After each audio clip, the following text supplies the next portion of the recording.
Oi pessoal, estou aqui no teatro para participar de uma palestra da Semana da Pessoa com Deficiência. Então espero que vocês gostem. Bora pro vídeo! O milagre azul está aqui, veio. Muito obrigada pela presença. I know you told your friend you're not okay. And tell me what's wrong and why you never said you felt that way. And guess you're trying to stay strong and fake a smile until I look away. But I've known you too long, it hurts to watch your blue eyes fade to gray as you fade away, as you fade away. Yeah, I'm about to fade away, cause every time I wake up I feel like it's Monday. Something's going wrong with all the chemicals up in my brain all of a sudden. E tem como tema a acessibilidade e conquista social da pessoa com deficiência. Mais um evento organizado pelo Setor de Educação Especial Inclusiva, com o apoio da Secretaria Municipal de Educação de Maracanaú. Faz alguns anos que realizamos esse movimento, que já se tornou tradição no município, o que é para nós motivo de muito orgulho. Nossa proposta para essa semana é apresentar nas escolas temas pertinentes ao trabalho com estudantes públicos da educação especial, fomentando ações que incentivem a luta pelos direitos das pessoas com deficiência, cujo é comemorado em 21 de setembro, que será amanhã. Quero cumprimentar todos os presentes, gestores, representando os coordenadores pedagógicos, professores de sala de aula comum, profissionais de apoios, os intérpretes, instrutores e os cuidadores, estudantes e familiares. E saudar em especial os professores que realizam o atendimento educacional especializado, aos técnicos da Secretaria de Educação, e aos demais convidados. Estão conosco hoje os intérpretes Bruna Cavalcante de Lima, Matheus Eduardo Almeida de Carvalho e Rosângela de Oliveira Freitas. Quando eles forem fazer a parte da apresentação da Gislane, eles fazem uma audiodescrição deles para ela, tá bom?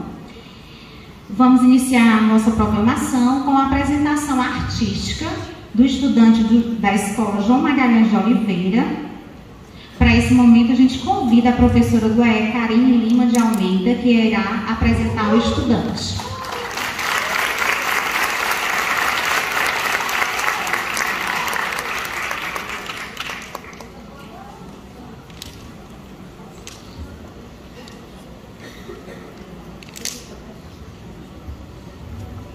Olá, boa tarde. Primeiramente, irei fazer minha audiodescrição, tá? Eu estou no momento com uma blusa verde, com o símbolo da Semana da Pessoa com Deficiência, calça jeans. Eu tenho cabelos um pouco abaixo do ombro, preto, e tenho pele parda, acredito que seja. Então, nesse momento, é muito importante realmente, como a Ana Paula mesmo citou, a presença de todos, que eu tenho uma honra de apresentar o aluno Caleb dos Santos Belo. Ele é estudante do 5º ano da Escola João Magalhães de Oliveira. E o Caleb, ele desenvolveu uma poesia e também uma música do Projeto Peteca, e teve a apresentação também no Conselho Municipal de Educação, na qual ele foi premiado lá e está concorrendo agora à premiação do Nordeste. Então, no município de Maracanaú, ele foi selecionado tanto na parte musical e quanto a poesia. É muito importante essa parceria, primeiramente dar família, né, muito presente nesse momento, dando apoio para nós, professores do AE, também muito importante essa trabalho, né, em conjunto, juntamente com quem? Com os professores de sala, com os profissionais de apoio e juntamente com a gestão, gestores e coordenadores. Então, gente, é essa parceria, que ela é fundamental e essencial para todos nós. Então, nesse momento, eu tenho a honra de chamar o nosso estudante Caleb dos Santos Pedro.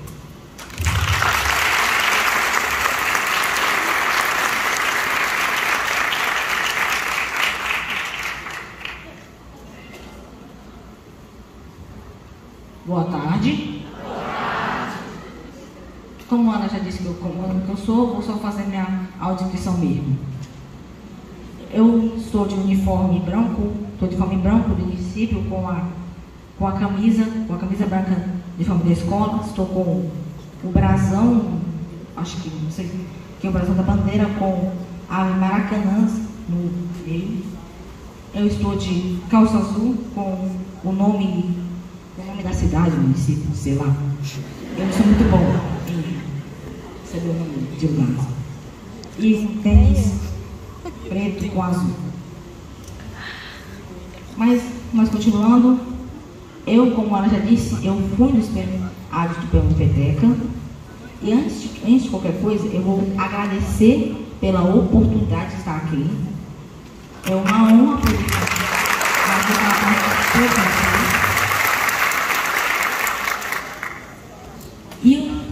E agora eu vou ler o poema. Eu vou ler meu poema. Depois que eu ler, eu vou explicar um pouco mais sobre o poema, a história, como fiz a minha música também, e etc. Ok? O título é Rosto de Chuva. Quando eu ando pela cidade, eu vejo crianças que não estão na escola. Crianças que não têm as necessidades atendidas. Crianças sem família. Algumas têm, mas ela é ruim. Manda a criança capinar ao invés de estudar. A brincadeira não existe mais. Não existe. Mas foi trocado pela trabalheira. Sem tempo para mais nada. Só para a chibata. Crianças com vazio no coração. Um vazio mais profundo que o oceano.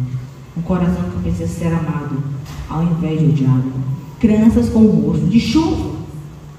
Precisamos juntar nossas mãos para resolver. Espero pela sua ajuda, meu caro amigo. Até mais, espero que juntos podemos resolver.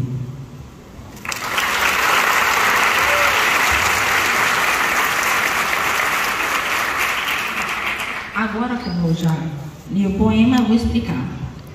Eu como me apresentava o projeto PETEC no dia da escola normal, e todo mundo estava escolhendo seus projetos, eu escolhi o projeto da música. Depois eu escolhi o poema mais tarde, mencionou como eu já tinha feito a música. Mas eu escolhi o projeto da música e fui. Para seguir a história da minha família, que a maioria, que muita gente da minha família já fez música ou teve relação com a música. Só que tem um negócio, eu escolhi a música sem saber fazer uma música. Eu não entendia de melodia, de negócio de concentração, de espaço de tempo, de nota, sei lá. Eu não sabia. Então eu escrevi a letra e torci para dar certo.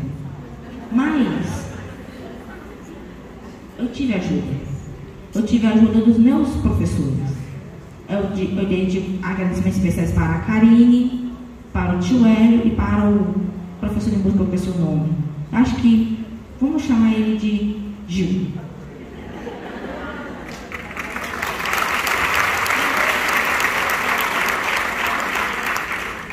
Continuando o que eu tinha para dizer, eles me ensinaram, me educaram, me mostraram, ensinaram sobre a música.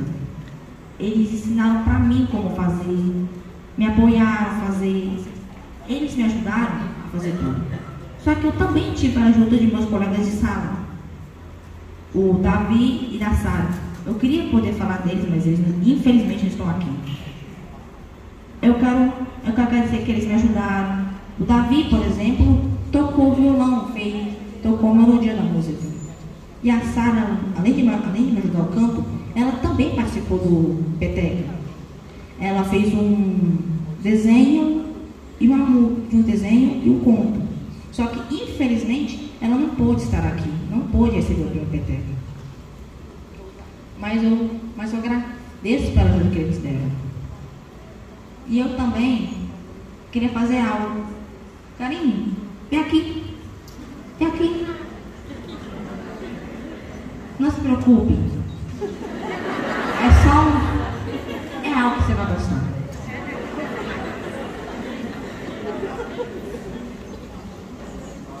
Karine, você vai precisar de todas as pessoas que me ajudaram, tá? Então não estranhe se eu falar com vocês. Vocês me ajudaram, me educaram, me fizeram poder estar aqui na frente e fizeram ganhar o prêmio Peteca. Vocês foram importantes para mim, para eu poder estar aqui. Eu dedico as minhas medalhas e o meu certificado a vocês. Se não fosse para a sua ajuda, eu jamais teria conseguido chegar aqui.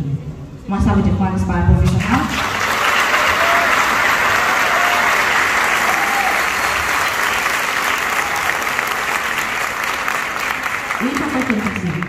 Você mostrou que não importa a deficiência, o problema que eu tenha, você consegue chegar ao objetivo. Você fez eu um dia estar aqui. E você vai fazer muito mais crianças, pessoas poderem estar aqui à frente. Isso é tudo que eu tenho para dizer. E até mais.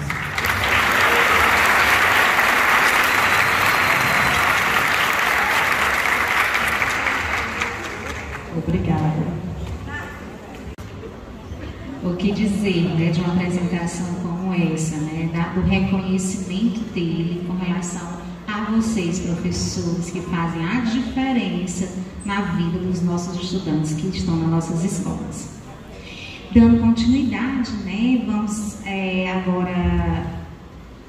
Deixa eu me perdi, gente. Pelo amor de Deus. Vamos chamar a dona Luzivani, né? Vamos lá. Dando continuidade, vamos chamar a professora mestre Luzivani Eusébio Freire, coordenadora da Coordenadoria de Modalidades de Ensino, Ações e Educação Tecnológica, para fazer uma fala aqui nos prestigiar. Seja bem-vinda, Luzivani.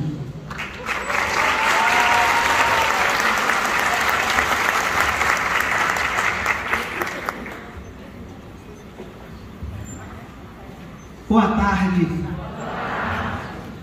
Eu não posso dizer para vocês da emoção que a gente sente e se a gente tem alguma coisa ainda para dizer depois de tudo que a gente escutou aqui. Uma boa tarde a todos e a todas.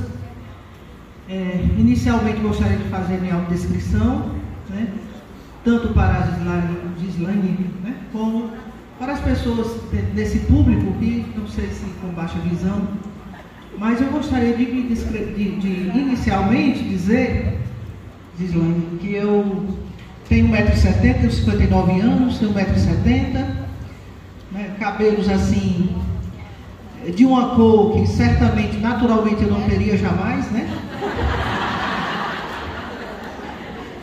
É um avermelhamento tentando cobrir os brancos, mas é a cor do meu cabelo, né? A minha pele é parda, estou trajando um vestido estampado, né? A gente vai envelhecendo e a gente procura ser mais evidente, às vezes até na vestimenta, né? Eu acho que às vezes vai estar entendendo que eu sou uma mulher muda, né? Assim, desse jeito. Mas é emocionante estar aqui. É indescritível estar aqui. Além daqui das minhas... estou aqui à sua direita, Gislaine. E é muito difícil, é muito fácil a gente descrever um pouco das nossas... né, fazer uma descrição física e dos trajes. Mas, num momento como esse, né, que nós estamos aqui para...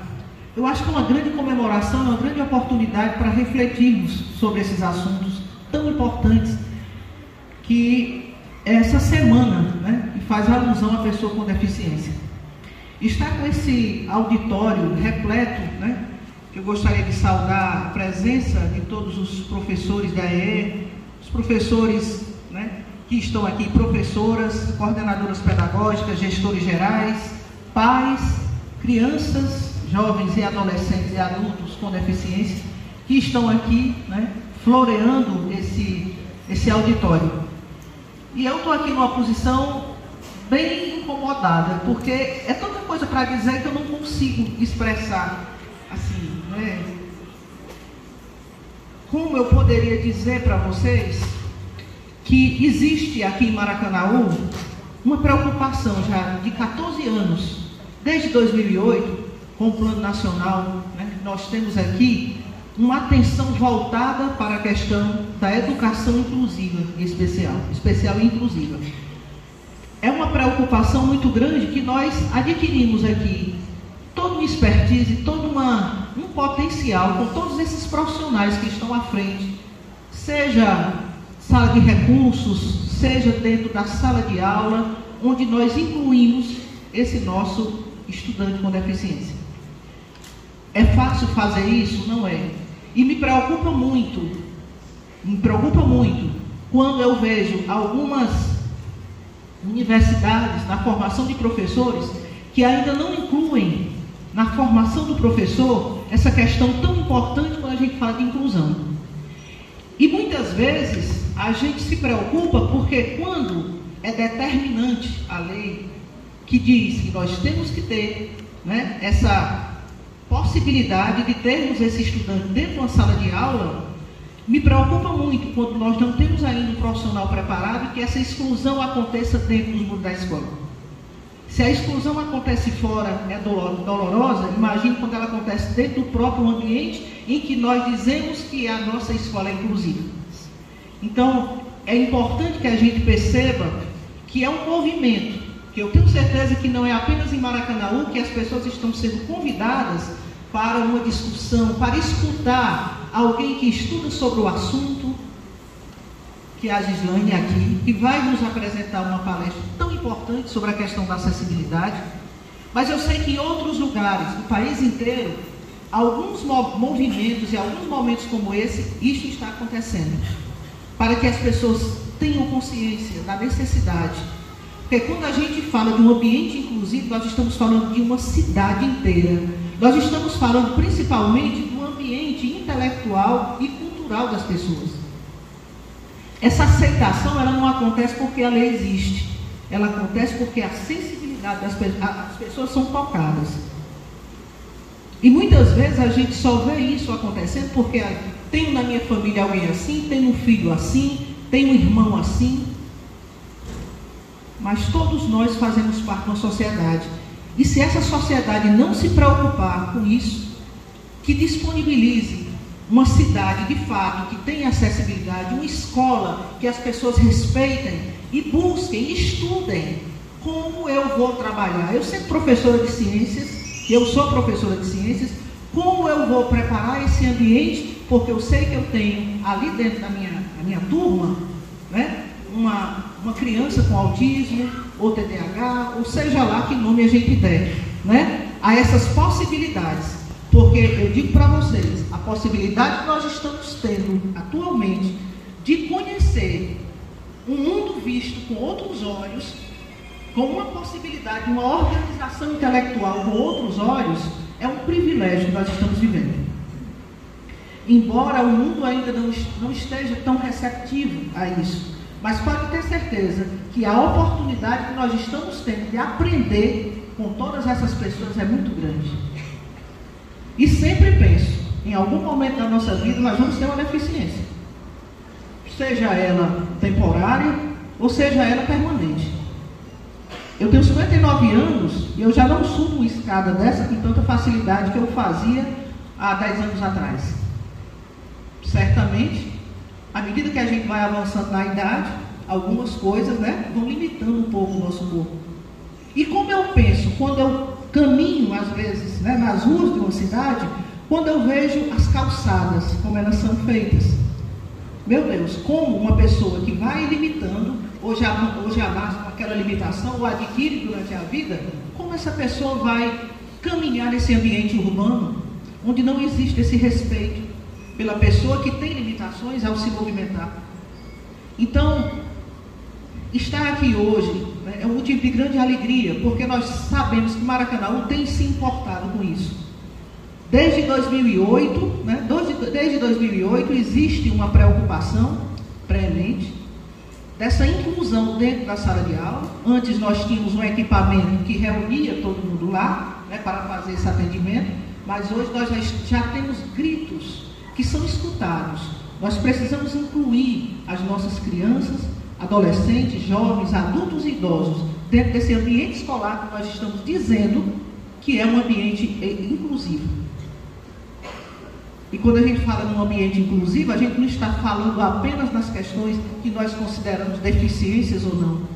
Mas às vezes até aquela criança que entra numa escola, que muitas vezes tem uma certa dificuldade de compreender um pouco com aquela metodologia que é aplicada, e muitas vezes nós a excluímos porque nós julgamos que apenas aquela metodologia é possível de ser aplicada, sem levar em consideração cada capacidade que as pessoas têm de acessar o mundo.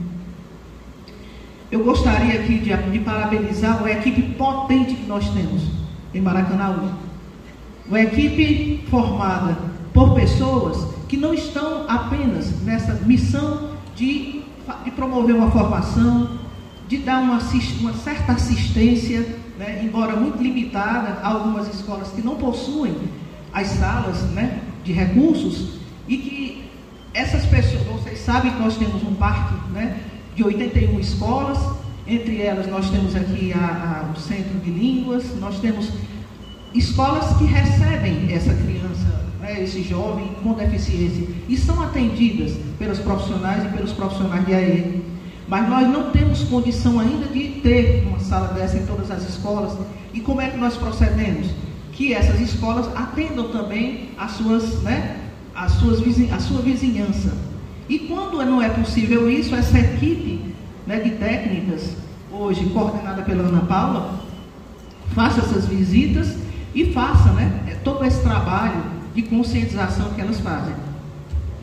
E nós vivemos durante esses 2 anos de pandemia, nós vivemos um momento ímpar. Nenhum de nós havíamos vivenciado como trabalhar com essa criança, com esse jovem, com esse adolescente, com esse adulto com necessidades, e que a gente possa estar junto deles. Não haveria a menor possibilidade se não fosse essa luta, né? Se não fosse esse empenho de todos os profissionais de AE que nós temos aqui no município. E para materializar esse trabalho, com tanto trabalho bonito que foi feito, com tanto empenho, né? Materializou-se através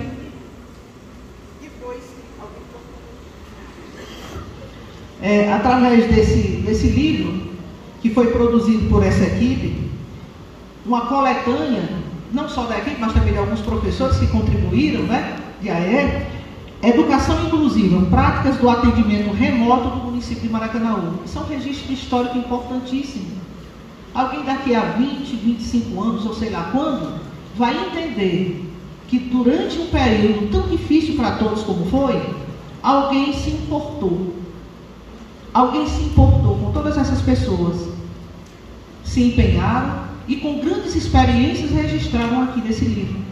E eu gostaria de parabenizar toda a equipe, e eu tenho certeza que aqui é apenas um ponto inicial.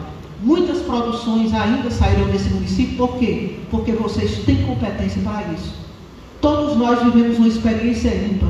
Não existe nenhum manual que vá nos ensinar. Existem leis que nos orientam.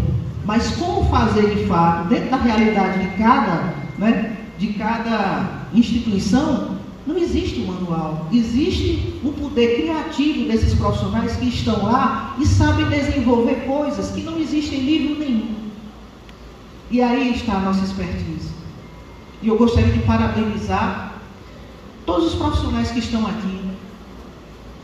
Os pais, sem eles jamais nós conseguiríamos fazer alguma coisa, porque eles apoiam, porque eles estão juntos, porque eles aprendem conosco e nós aprendemos com eles.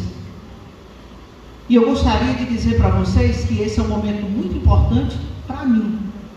Eu estou nesse município, nesse processo formativo, né, de 12 anos atrás. E eu tive a oportunidade de presenciar um momento de transição que não foi fácil para o município. Como nós poderíamos, de dentro de uma instituição que atendia especificamente as pessoas com deficiência, e como nós estaríamos colocando dentro dos espaços escolares essas crianças. Como isso nos deu medo, né? Quanto isso nos assustou. Mas eu acho que a palavra que define a nossa presença aqui, e todos esses rostos que estão aqui, expressando uma felicidade e dizendo para nós somos capazes, está sendo possível. Está sendo possível. Nós tivemos agora mesmo algo que não são as minhas palavras, existe uma comprovação do que nós estamos fazendo. E é tão importante quando a gente pode materializar isso através da experiência dita por quem está vivendo o processo. Não somos nós. Então, me emociona, porque há 12 anos nós estávamos nessa luta, nesse processo. E a palavra que nos define aqui, o verbo que nos define, é acreditar. E eu sei que cada um de vocês que estão aqui, independente da posição que assumem, sendo um familiar, sendo um professor, sendo a professora de AE, um professor de AE, sendo um gestor de uma escola, sem a gestão jamais nós poderíamos estar, pelo menos falando em inclusão aqui. Gostaria de dizer como foi profícua a nossa batalha, e dizer que nós acreditamos, e dizer que a nossa luta não é em vão. Se hoje nós não somos ainda precisamos de muito, mas tenha certeza que há 12 anos atrás não era assim. Há 12 anos atrás o cenário não era esse. E hoje nós temos um cenário muito diferente, graças à crença de todos vocês que este mundo é possível, mas só é possível quando nós incluímos. Independente da cor, independente da capacidade, independente da forma como você consegue enxergar o mundo, é apenas uma forma. E jamais eu posso ser o crivo dessa balança. Eu tenho que acreditar que todos nós somos capazes. Nós, como educadores, nós temos que partir dessa premissa. Todos somos capazes. Os resultados são diferentes. Mas por isso que o nosso mundo é tão interessante. Porque somos capazes e cada um tem a sua contribuição de uma forma diferente. Muito obrigada. Eu agradeço a vocês, assim de dentro do meu coração, por me proporcionar essa alegria tão grande, que é vê-los aqui, um histórico de 12 anos para cá, um histórico de 8 anos para cá, e a gente ter a oportunidade de observar tudo isso que está acontecendo. Gostaria também de agradecer, me perdoem, por eu não ter citado aqui os intérpretes, os instrutores, os cuidadores, que são pessoas extremamente importantes.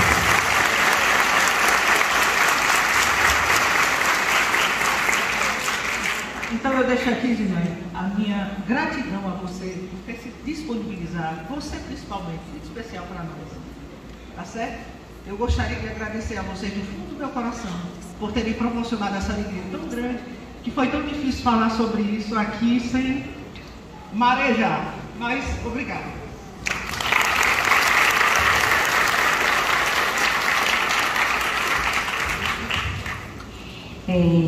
Obrigada, Luciane, pelas suas palavras.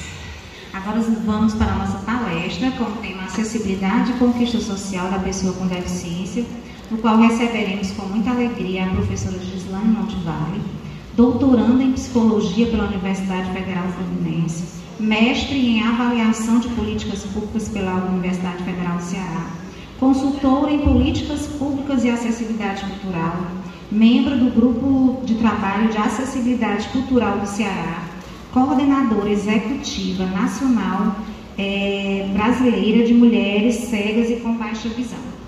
Seja bem-vinda, Gislane.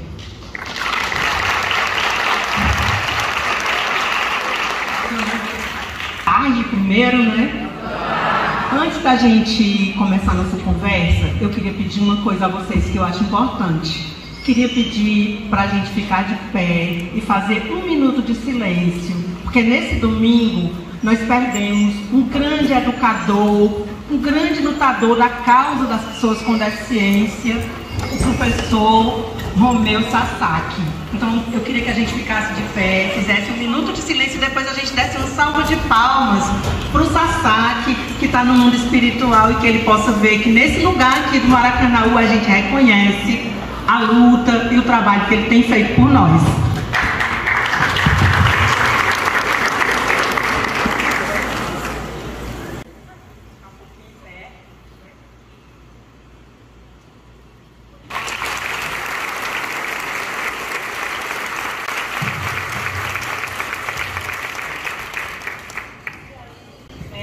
Antes de eu me auto-apresentar, que isso da gente se descrever é uma tecnologia de acessibilidade, né? Autodescrição, eu me descrever.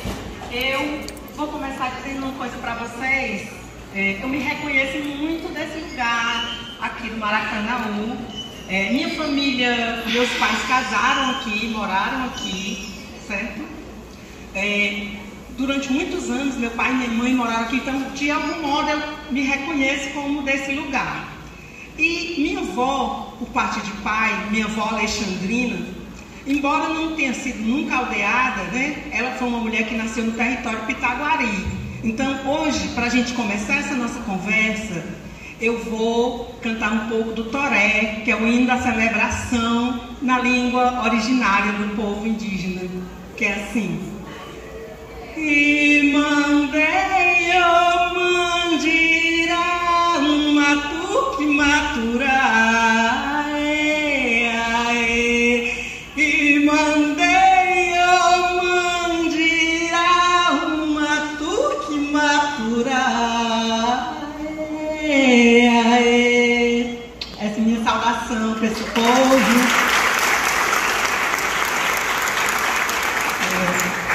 Desse lugar, né, no Maracanaú, que também é um lugar onde eu me sinto pertencente.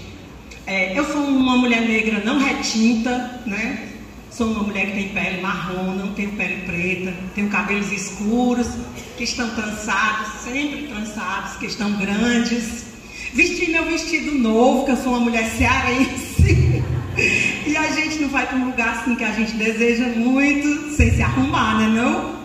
Então, vesti aqui meu vestido novo, calcei uma sandália, embora tenha feito uma cirurgia recente no joelho, mas quis, assim, me fazer bonita para estar aqui hoje para vocês. Não sei se consegui, mas peleja. Tá linda.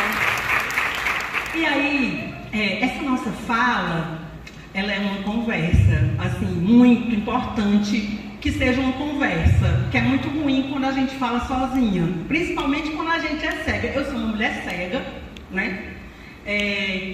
Como a Ana Paula colocou, né? E eu quero até agradecer a Ana Paula e a Fátima, e agradecendo a ela, agradecer a todas vocês e todos vocês que me receberam aqui nesse lugar, me chamaram para essa conversa.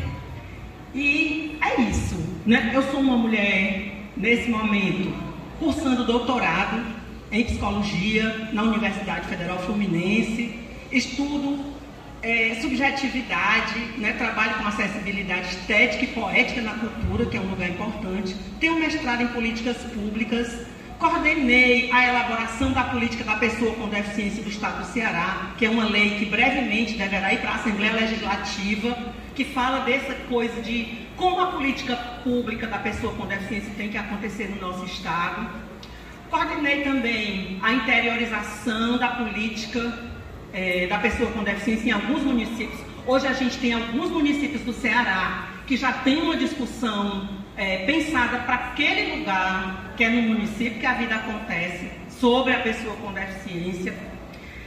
Tenho muito orgulho de dizer a vocês que sou uma aluna cotista, da Universidade Federal Fluminense. Sou uma aluna cotista de alto rendimento, não tenho vergonha nenhuma de dizer isso para vocês. Cursei 6 disciplinas, em todas 6 eu tirei 10. Não tenho vergonha, não tenho... Na verdade, por que eu estou dizendo isso? Porque eu queria muito que a gente começasse essa nossa conversa trazendo alguns conceitos sobre a deficiência, porque eles são muito falados e eu acho que a grande maioria aqui conhece, mas eles estão ou colocados na superação, que está um pouco nisso que eu coloquei aqui para vocês, uma mulher cega, que estuda numa universidade, sempre estudei na escola pública, e que tem um perfil de alto rendimento, que é a aluna cotista. Esse é um lugar que parece ser da superação. Mas eu quero dizer que a vocês, a família, ao povo cuidador, aos professores, aos coordenadores, a todo mundo que está aqui, que do lado desse negócio de ser uma aluna, que sempre fui porque gosto de estudar, eu bebo cerveja, vou no pagode, tenho filho, limpo a casa, cozinho, pago minhas contas, tá?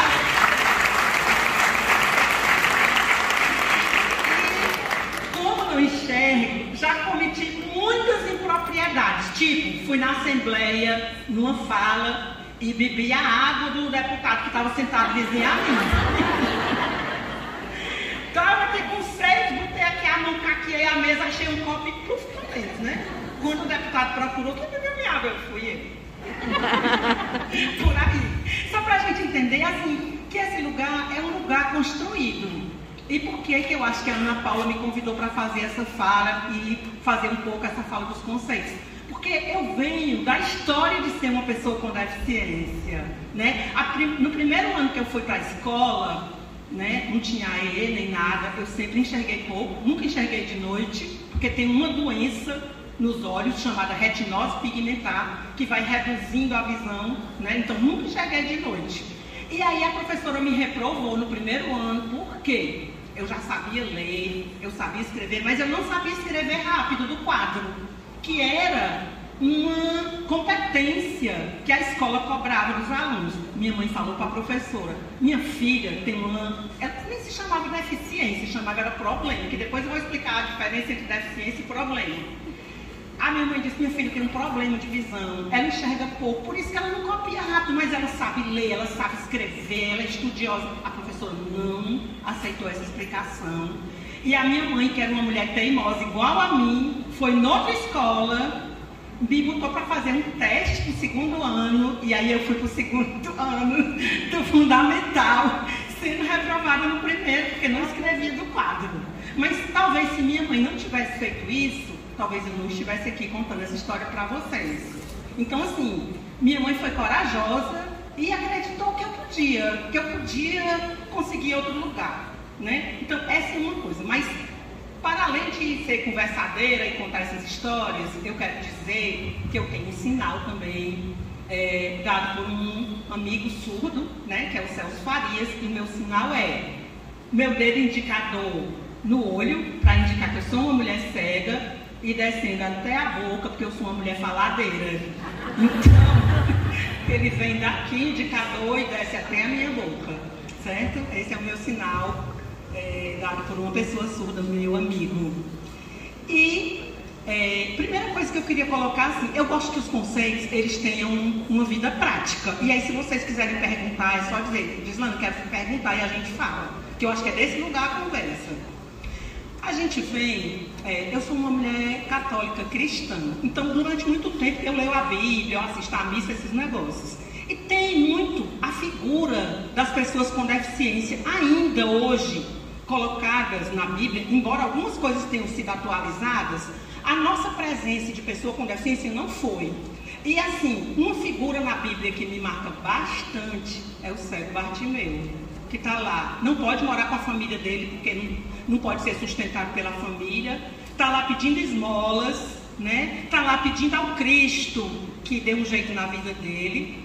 E aí, gente, para mim, o cego Bartimeu, ele é o próprio exemplo de uma condição da deficiência chamada modelo caritativo, certo?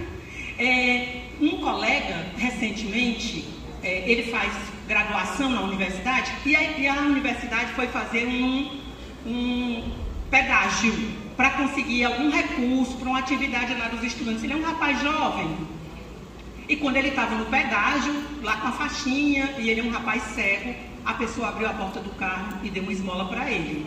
Porque, na verdade, na cabeça de algumas pessoas da sociedade, um cego, no sinal, fazendo uma coisa é pedindo esmolas. Então, é desse lugar que a gente está falando. A gente não está falando, foi o outro. Não, é a gente. Eu fico muito pensando quando a gente pega a teoria e coloca na prática. É horrível uma pessoa pegar um rapaz da faculdade, mas acontece, não acontece? Acontece. E aí, o modelo caritativo é desse modelo que acreditava que a pessoa com deficiência, o único lugar reservado para ela era o lugar de pedir ajuda, esmola, apoio, de alguém fazer por ela qualquer coisa, de alguém dar a ela qualquer coisa, de não atrapalhar, de não envergonhar, porque também não é fácil ser a pessoa com deficiência, também não é fácil para a nossa família entender a deficiência como uma condição, um lugar que a gente ocupa. Então, o modelo caritativo, e aí a gente vem para o modelo médico, que vivemos ainda hoje. Eu sou uma mulher que tem deficiência visual. A única coisa que eu vejo, devo dizer para vocês, é um pouco de claridade. Por exemplo, tem uns pontos de claridade e isso ainda afeta meus olhos, mas eu não vejo a figura, eu não vejo vocês, eu não sei se... Por isso, até quando vocês bateram palma, me localizou melhor para eu saber onde vocês estão sentadas. Porque não vejo o rosto da Ana Paula, não vejo o rosto da Fátima, não vejo minha mão, só a sombra. Então, o modelo médico é esse modelo que pede o laudo, que fica todo o tempo querendo comprovar se a minha deficiência, ela existe a partir de um lugar médico. Às vezes é de um lugar médico. Por exemplo, eu disse a vocês que eu tenho retinose. Mas existem de outros lugares. Às vezes um acidente. Eu tenho uma colega que ela sofreu um assalto no banco onde ela estava. Ela levou um tiro nos olhos, ela é cega, porque ela levou esse tiro. E um dia ela foi para a aula, para a faculdade, e o professor, completamente sem sensibilidade, disse: chegou a nossa pirata, porque ela estava com os olhos vendados. Chegou a nossa pirata. E é uma coisa tão sofrida que ainda hoje ela coloca isso, ela lembra isso com muita dor. De ela ter perdido a visão e chegado lá, porque ela tinha feito uma cirurgia recente, e o professor dizer para ela que ela era uma pirata, rindo, dizendo para a sala: chegou a nossa pirata. Então, assim, às vezes a gente se perde nesse negócio do modelo médico. Eu preciso tirar um comprovante para uma determinada situação. Ninguém acredita se eu não tiver um laudo. Então a gente ainda vive o modelo médico. O modelo médico ainda é um jeito de comprovar que você tem uma deficiência. Agora, qual é a diferença entre doença e deficiência? A minha doença é retinose pigmentar, que é uma doença que progressivamente o meu cérebro diz para os meus olhos que ele não precisa mais mandar o sangue irrigar os meus olhos. E aí, como eu vou parando de irrigar, o sangue vai parando de irrigar, eu vou pouco a pouco perdendo a visão. Então, essa é uma doença. Agora, eu sou uma mulher cega, eu sou uma mulher com deficiência. A deficiência é outra coisa. E aí, só para a gente não perder o embalo, aquele negócio do problema que eu falei, a minha deficiência visual não é o meu problema. Qual é o problema dela da vista? Não é problema. Meu problema é falta de dinheiro, nesse momento. Mas é falta de dinheiro, mas a deficiência é visual, não é meu problema nesse instante. Certo? Embora não seja simples, como eu disse para vocês, ser uma mulher com deficiência. Então, o outro modelo, que é esse, alguns a gente vai olhando pensando, superou? Não, alguns convivem no meio da gente. É o modelo social. Nós temos uma lei chamada Lei Brasileira de Inclusão, também tem outro nome, Estatuto da Pessoa com Deficiência, e temos um documento lindo, maravilhoso, chamado Convenção Internacional dos Direitos das Pessoas com Deficiência, que o Brasil assinou, que está na nossa Constituição, que também fala dos direitos da pessoa com deficiência. Na Convenção e na LBI, há uma conceituação diferente da deficiência do que a gente tinha antes. Gislana, qual é a diferença? A diferença é que a LBI, ela trouxe o chamado modelo social da deficiência. O que quer dizer isso? Quer dizer, lá na lei tem assim, a deficiência é uma condição permanente, impeditiva, por conta de muitas barreiras, certo? E a partir disso, de ser permanente, para que eu seja uma pessoa com deficiência, eu também preciso utilizar algumas tecnologias que sem elas eu não existo. Por exemplo, hoje quando eu cheguei, eu tentei aqui colocar um pendrive nesse computador, porque eu trouxe um texto que eu escrevi para ler para vocês, mas não vou poder porque a gente não conseguiu encontrar a voz no computador. E eu uso uma tecnologia chamada leitor de telas, que no computador é o NVDA e no celular é o Talkback. Se eu tivesse um iPhone, seria o Voice Over, né? Então, eu faço tudo que vocês fazem, penso, né? Alguns devem fazer algumas coisas que eu não vou dizer aqui, que eu não faço. Mas, na comunicação, eu uso a rede social, eu tenho o Instagram, o Facebook, falo no WhatsApp, leio, essas coisas aí. Então, o modelo social da deficiência, ele diz que para quebrar essas barreiras a gente precisa das tecnologias, que vocês são doutoras nisso, muito mais que eu, que são as tecnologias assistivas, né? Então, recursos e tecnologias assistivas, porque uma pessoa que interpreta em Libras é uma tecnologia, ele não é um recurso, ele é uma pessoa, né? Então, o intérprete, tradutor-intérprete, que é um grande profissional para nós, né? O audiodescritor, consultor em audiodescrição, né? E por aí vai. A gente tem alguns trabalhadores, professores, o pessoal do AEE, o pessoal do cuidador, os coordenadores da política pública da educação, né? Então, a LBI fala que se as barreiras forem removidas, a gente pode viver em igualdade de condições com outras pessoas. Ocorre, gente, que algumas pessoas, mesmo quando as barreiras são removidas, a igualdade não acontece para elas. São pessoas que têm deficiência grave, que estão acamados, que têm afasia. Afasia não consegue fazer essa fala como a gente fala normalmente aqui nesse modelo comum de fala, né? Então, algumas pessoas precisam de cuidados específicos para poder, inclusive, manter a sua vida funcionando, né? Na questão da higiene, na questão da alimentação, na questão da movimentação, da mobilidade. Então, a gente começa a descobrir que o modelo social sozinho também não dá conta da deficiência. E hoje, nesse século XXI,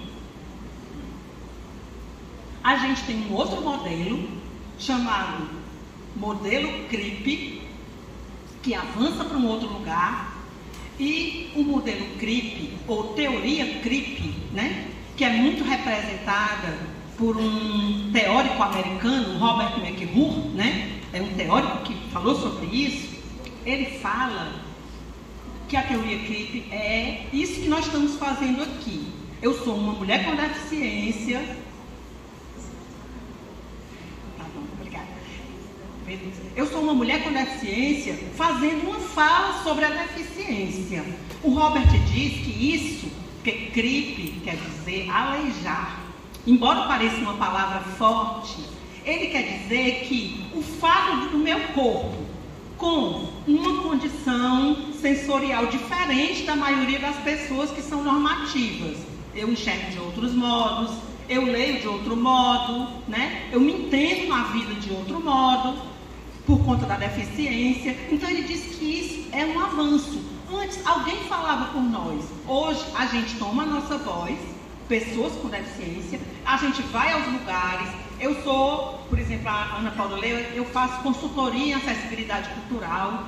Eu sou do GT de Acessibilidade Cultural do Ceará. Eu discuto nesse momento, junto com outras pessoas, o plano estadual de acessibilidade cultural. A gente quer ir para o cinema, a gente quer ir para o circo, a gente quer ir na praia, a gente quer ir na balada, a gente quer... Isso que todo mundo quer, na cultura. Mas eu não quero ir no dia que a pessoa me obriga a ir. Eu só posso ir no dia que tem audiodescrição. Eu nem quero ver aquilo ali que eu não gosto. Mas como tem audiodescrição, eu tenho que ir. Eu sou surda, eu nem quero ir no dia que eu não gosto.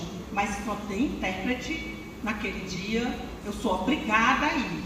Eu nem gosto do lugar tal, mas é o único lugar que tem uma rampa que me permite ir no banheiro, eu sou cadeirante. Então, ou é ali, ou não é em canto nenhum. Então, é desse lugar que a teoria CRIP fala. se eu for para os lugares, se eu estiver lá com o meu corpo com deficiência, o lugar ele tem que se adequar, ele tem que se adaptar. E se eu não estiver, se eu estiver em casa, bem quietinha, ninguém me vendo, que eu preciso subir um degrau e eu estou de cadeira de rodas, que eu preciso chegar no banheiro e eu não quero toda hora que uma pessoa me leve, eu quero ir com a minha bengala, eu quero ir no posto de saúde. E chega lá, a pessoa do posto pergunta: não tem ninguém na sua casa para vir com você? Não tem não, porque a vida é muito diferente hoje, as famílias são pequenas, a mãe precisa trabalhar, a outra pessoa precisa ir não sei onde. Eu trabalho e não posso ir no posto de saúde sozinha, porque a primeira pergunta que a pessoa faz para mim, se na minha casa não tem ninguém que vá comigo. A minha colega, que é pessoa com deficiência visual, passa o dia todo respondendo essa pergunta: não tem ninguém lá não, eu tenho que vir por minha conta. Por isso, o posto de saúde precisa ter o piso tátil, precisa ter uma rampa, precisa ter um banheiro acessível, para que corpos diferentes como o meu, por conta da visão, do cadeirante, da pessoa surda, eles possam estar nesses lugares. Mas se a gente não estiver, eu não tenho nem dúvidas que não vai acontecer. Sabe por quê, gente? Porque quando eu nasci, minha mãe não achou meu botão de desligar, porque eu penso até que ela teve vontade. Eu vou desligar essa menina, no dia que eu aprender a cuidar de uma pessoa que vai ficar cega, eu ligo ela de volta. Não, a gente não nasce com o botão de desligar. A gente é autista, surdo, cego, físico, Down, mas a gente não vem com o botão de desligar. Então não existe esse lugar que vai se resolver depois. É aquilo que o povo fala na linguagem popular, andando e trocando pneu. Então minha mãe teve que aprender a lidar com uma filha que tinha deficiência visual, porque ela tinha que viver isso. A mãe não pode decidir se ela vai desligar a filha ou não. A escola também não pode desligar a gente. A escola não pode desligar a realidade humana. A escola não pode perder de vista a diversidade e a diferença. Sabe por quê? Que eu vou dizer uma coisa para vocês, só para vocês dizerem assim: ô bicha rea besta, quando eu terminar. Eu tenho um senso de localização razoável. Onde eu moro, eu sei chegar lá. Eu tenho uma colega que não tem deficiência nenhuma. Ela enxerga, ela ouve tudo, anda. Ela não, se a rua estiver fechada, ela não consegue chegar na minha casa. Ela me liga: eu estou em tal canto, como é que eu faço para chegar aí? Ela não tem deficiência, mas ela é uma pessoa que tem diversidade. Tem gente que se localiza bem, tem gente que se localiza mal. Não é porque eu sou cego que eu me localizo, é porque eu sempre fui localizada espacialmente. Agora, tem pessoas cegas que não tinha essa característica como pessoa. Então, a gente parte de alguns pressupostos muito impossíveis. Todo cego sabe andar direito, todo surdo tem que olhar para a boca da gente, todo surdo é não sei o quê, todo intelectual, que não é verdade. Há uns 15 dias atrás, eu fui a Maranguape fazer uma fala como essa que eu estou fazendo hoje, só que para os profissionais da assistência social.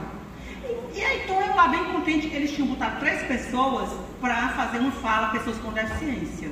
Um rapaz subiu com síndrome de Down e eu achei o máximo, porque ele abriu um portfólio, ele fez um portfólio de fotos descrevendo a trajetória dele na vida, desde quando ele chegou pequenininho na escola, depois quando ele ficou adolescente, e agora ele é um rapaz, e aí ele é ator, e aí ele mostrou as imagens dele nos personagens. Ninguém foi lá mostrar agora isso, mostrar. Então, assim, às vezes a gente subestima a capacidade da outra pessoa. Às vezes a gente não percebe esse lugar da outra pessoa, sabe? E aí, um outro rapaz autista, isso me impacta até hoje, porque, como vocês, eu convivo com muita gente que tem deficiência visual, mas convivo pouco com outras deficiências. Então, um rapaz autista subiu e falou assim: eu era um autista grave. Quando eu fui para a escola pela primeira vez, eu fiquei muito assustado, porque ninguém aceitava como eu era. Todo mundo ria de mim, os colegas não brincavam comigo, ficavam dizendo coisas, me insultando, batendo em mim. E aí ele falou uma coisa assim: minha mãe me ajudou muito a não desistir de ir para a escola, porque às vezes minha mãe ficava lá para me ajudar a ficar lá, porque eu queria ir embora, sair correndo. E aí ele colocou uma coisa que, para mim, esse é o depoimento que me ficou mais na minha cabeça. Ele falou assim, gente, eu sou um rapaz autista, eu não tenho paladar. Então, quando eu era pequeno e fui crescendo, quando eu sentia fome, qualquer coisa que tivesse na minha frente eu comia. Eu comia lixo, eu comia cocô, eu comia papel. Qualquer coisa que tivesse ali, eu estava com fome, eu botava na minha boca e comia. E agora eu aprendi o paladar, eu estou aprendendo o paladar. Eu estou aprendendo. Ele disse, não, estou aprendendo o paladar, estou aprendendo como é comida, o que é uma comida boa, o que é uma comida ruim, o que é que eu não devo comer. E aí, ele colocou, eu estou no estágio, que eu estou na escola, no ensino médio, eu estou no estágio. Eu tenho dislexia, que é uma dificuldade de ler, né? Eu tenho dificuldade para escrever, mas lá no meu estágio, quando eu não consigo escrever, que tem que anotar uma coisa, alguém me ajuda, alguém vai lá e me ajuda a escrever, alguém vai lá e me ajuda com essa dificuldade. E eu estou muito feliz de estar hoje um rapaz com deficiência moderada. Eu sou um autista hoje, eu me considero moderado, leve, eu estou vivendo um rapaz de 23 anos. Um rapaz de 23 anos autista.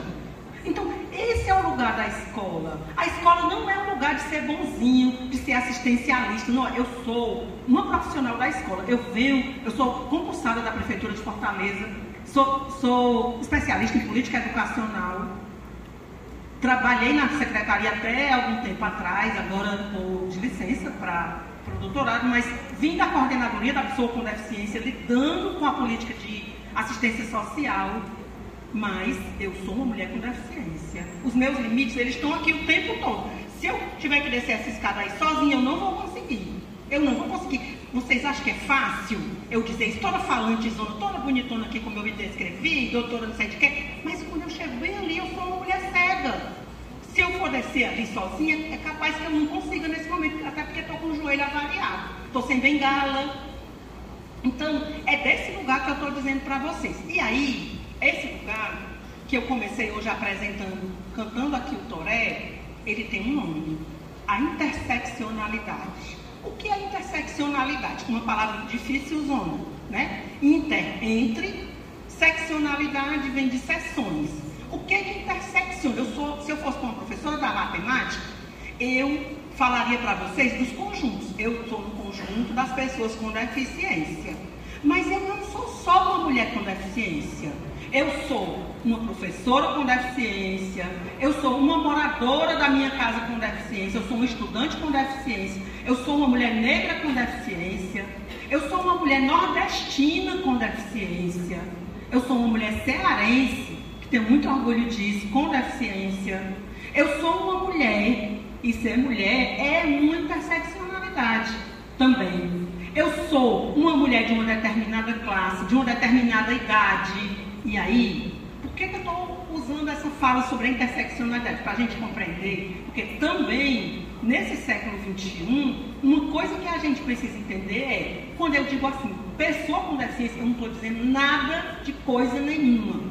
Um surdo é diferente do outro, um cego e um baixa visão. A mesma pessoa com baixa visão tem vários tipos de baixa visão. Não sei, todo mundo, se eu perguntar aqui, vai talvez dizer para mim que a cegueira é preta. Não é verdade.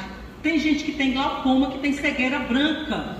Tem uma cegueira branca, não é preta. Eu, por exemplo, disse a vocês que eu ainda tenho sensação de luz. Por exemplo, nos meus olhos fica passando o tempo todo um monte de teinha de aranha. A luz, ela é filtrada por um monte de teinha de aranha. A minha cegueira nem é branca, nem é preta. É teinha de aranha o tempo todo nos meus olhos. Então, assim, as diversidades, elas estão entre os segmentos. Uma pessoa cadeirante, ela pode ser paraplégica, que é dos membros inferiores, das pernas. Ela pode ser tetraplégica, os 4 membros estarem paralisados.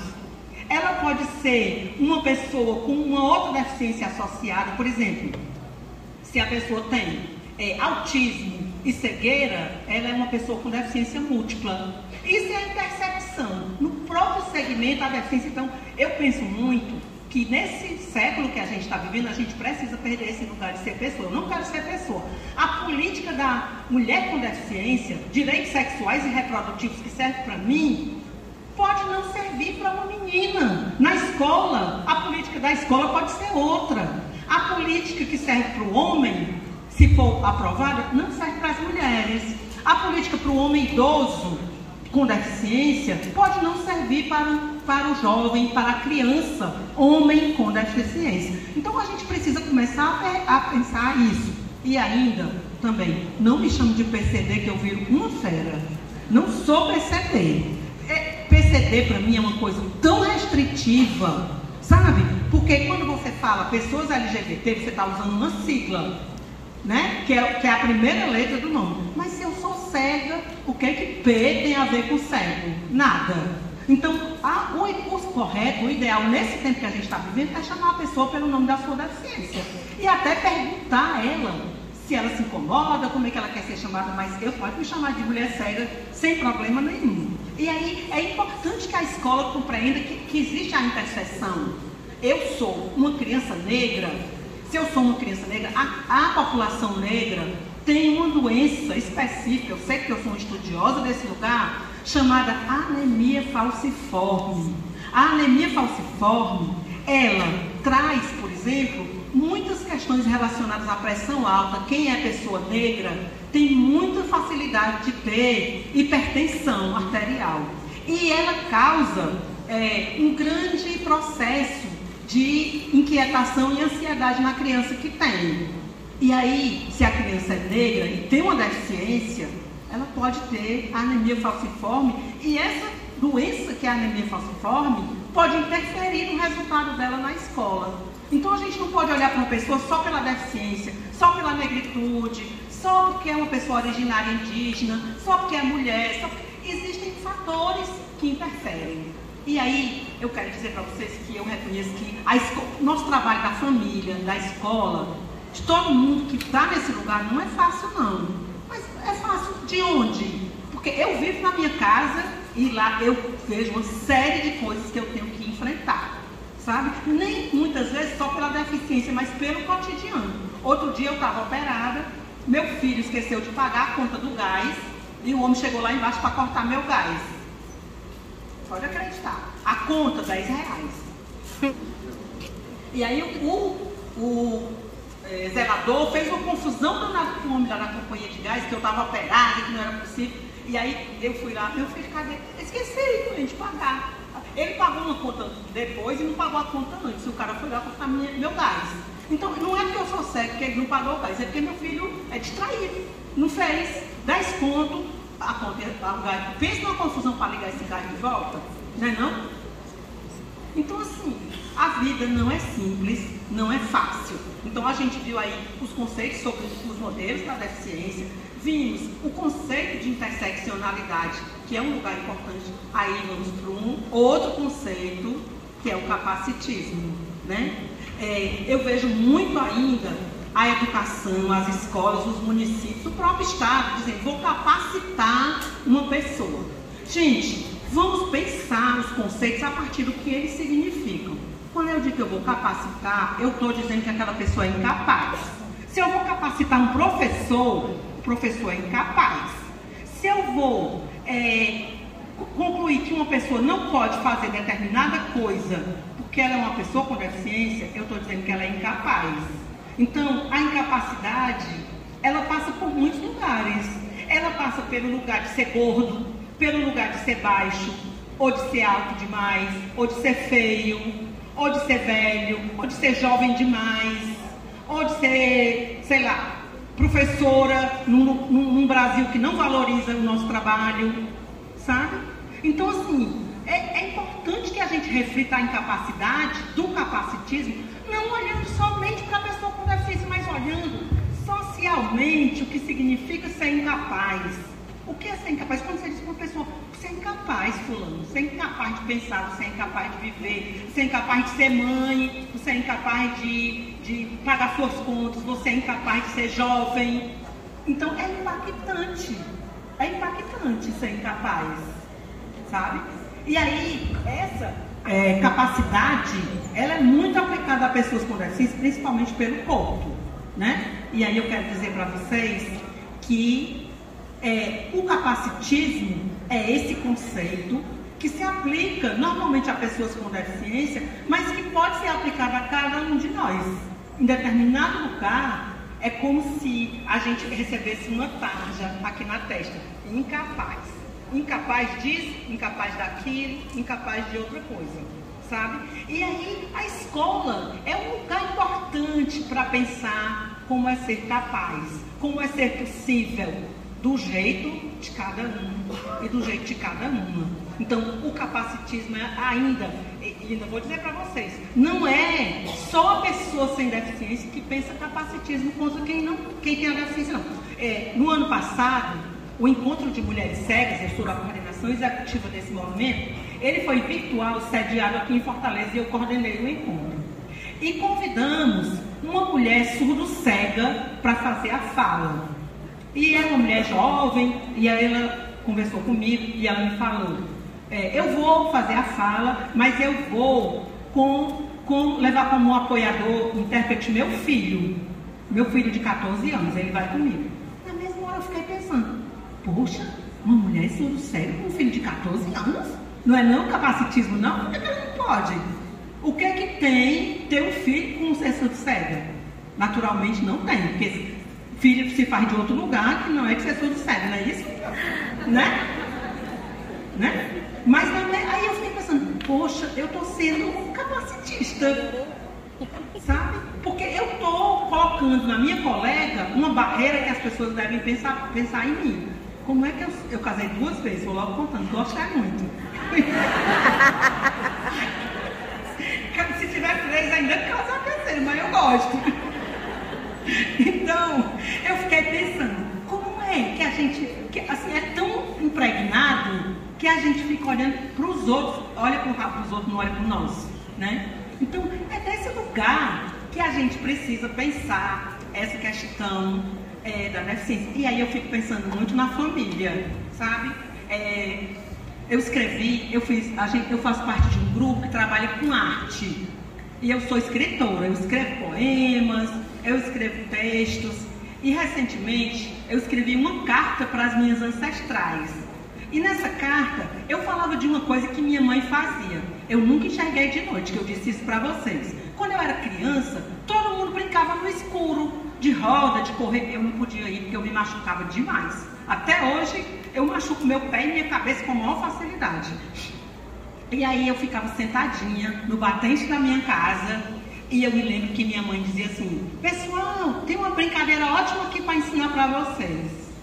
E aí ela chamava lá as pessoas e eu me lembro demais que coloquei isso no meu texto, que minha mãe ensinava a gente a dizer, Senhora Dona Cândida, coberta de ouro e prata, descubra o seu rosto que queremos ver a alma. E aí eu podia.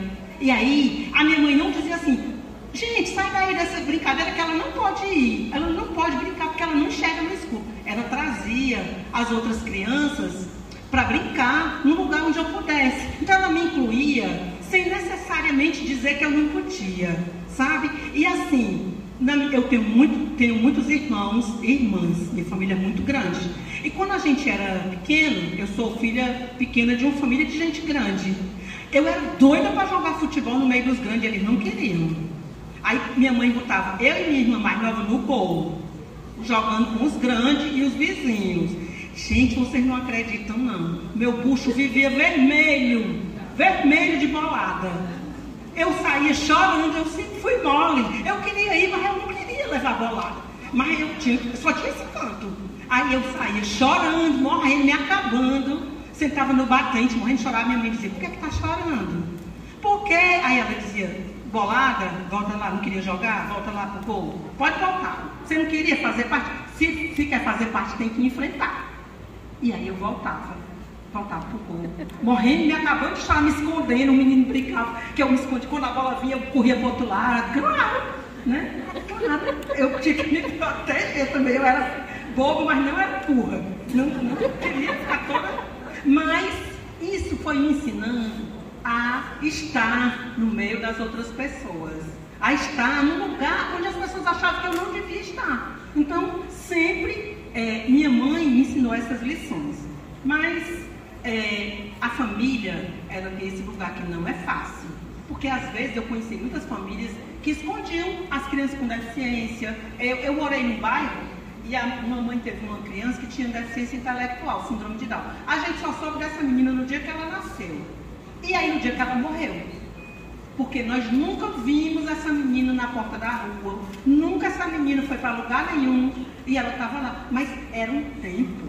E eu não estou dizendo isso porque, longe de estar aqui para dizer, julgar, eu estou aqui para a gente pensar, para a gente conversar. Então, assim, era um tempo em que ter uma deficiência era uma coisa vergonhosa. Você não sabia como lidar, você não sabia o que fazer, não tinha escola, não tinha esse negócio de cultura, de passeio para pessoa com deficiência, não tinha nada disso. Mas hoje, a gente está construindo um novo lugar. Não é fácil, não é simples, mas é possível. Tanto é possível que eu estou aqui na frente de vocês, fruto da escola pública. Eu nunca estudei em outra escola que não fosse a pública. Eu usei todos os recursos que a universidade pública tem.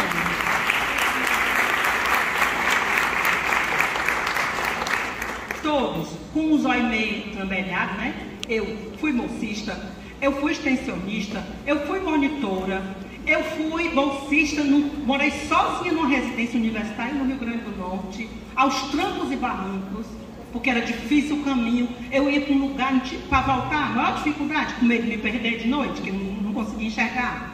Dependi da ajuda de outras pessoas, sempre, muito, sabe? E assim, só para dizer para vocês como esse caminho não é fácil, quando eu fiz seleção para o mestrado, eu fui para a entrevista e a banca perguntava assim para mim: como é que você vem para a aula se não enxerga?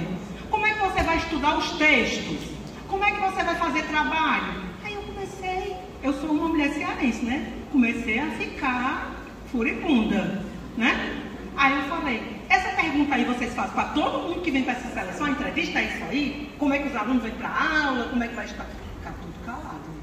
Aí eu disse, porque se for para todo mundo eu vou responder. Mas se for só para mim, porque eu não enxergo, eu não vou responder, eu vou embora agora. Eu não quero mais ficar aqui. Não é esse lugar para mim. Saíram desse lugar, eles foram para as perguntas do meu projeto, eu fui aprovada, concluí o mestrado dentro do prazo. Algumas colegas que enxergavam que não tinham deficiência nenhuma abandonaram o curso, quer dizer, não era a deficiência só a questão, eram outras, que nem julgo o que levou essas pessoas a não terminar, que a gente não sabe a situação dos outros. Aí vou para o doutorado, fiz a seleção, fui aprovada. Vou para o meu primeiro dia de aula, toda contente. Primeiro dia de aula, né? Me achando a própria. Chego na aula, a professora, me lembro demais, eu fiz uma disciplina sobre gênero. Aí a professora me dá boas-vindas e fala assim para mim: Gislana, o que é que a gente, eu e a turma, podemos fazer por você? Eu fiquei pensando, eu disse, eu quero dinheiro emprestado. Aí ela ficou assim, sem graça. Ela, como é? Eu disse, não, porque você está perguntando o que é que você e a turma podem fazer por mim. Eu estou um pouco lisa, se vocês quiserem uma cota para me ajudar, eu estou aceitando. Agora, se você está perguntando como é a acessibilidade, para eu poder estar aqui nesse lugar, eu vou te dizer que estávamos eu e uma colega surda. E aí eu disse, ó, quando a gente for falar, eu não conheço, é muita gente nessa sala, a pessoa tem que dizer o nome. Gislana, aqui é a fulana falando. Basta dizer isso, fulana. No primeiro dia a gente se auto-apresentar para eu poder tentar ver as pessoas e dizer o nome. Se você tiver um PowerPoint que eu não vou enxergar, você pode descrever para mim, mas é um caminho. A gente está construindo esse caminho aqui juntos.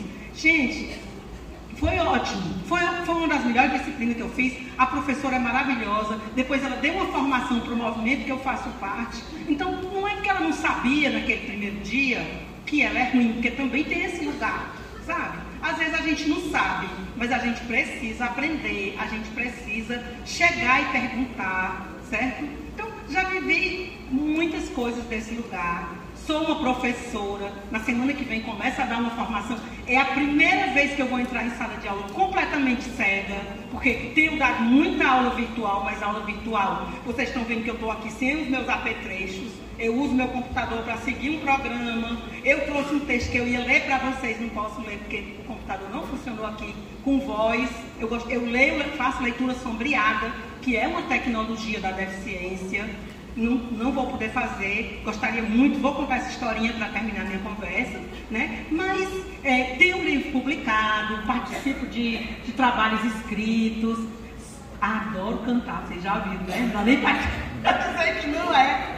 Adoro cantar, adoro pagode, adoro uma cerveja, que sou desse lugar, por aí, né? Então, assim, é esse lugar humano, que a deficiência é desse lugar da diversidade e da diferença. E aí, acho que a gente já foi longe, né? Quero que vocês perguntem aí algumas coisas, acho que é importante. Eu quero ouvir vocês, acho muito importante que vocês perguntem, que vocês façam comentários pra gente, eu não sair daqui sem levar nada, eu tenho que levar alguma coisa comigo de vocês. E aí, quando a gente terminar de fazer as perguntas, eu vou contar a história da minha colega, que é professora do AEE, que eu escrevi um texto para ela, uma historinha que ela me contou. Pode ser assim? Então, é isso, e vamos perguntando.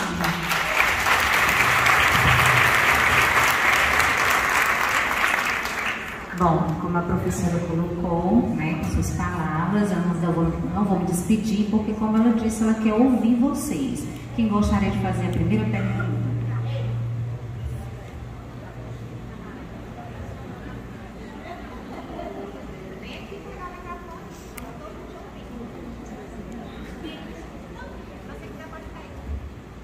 Uma pergunta.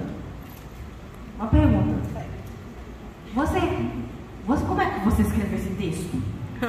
Você não consegue ver as teclas? Como é que você conseguiu escrever?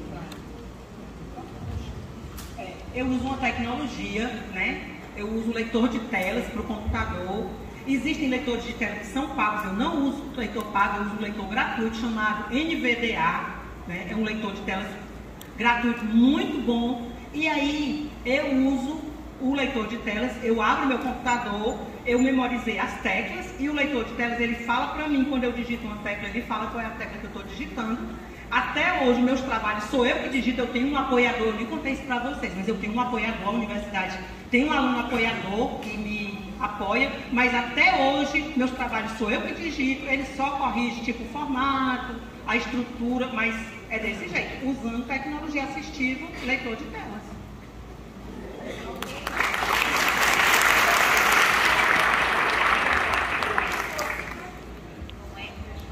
Se ela cega, mas tudo isso nem se ela não fosse. Eu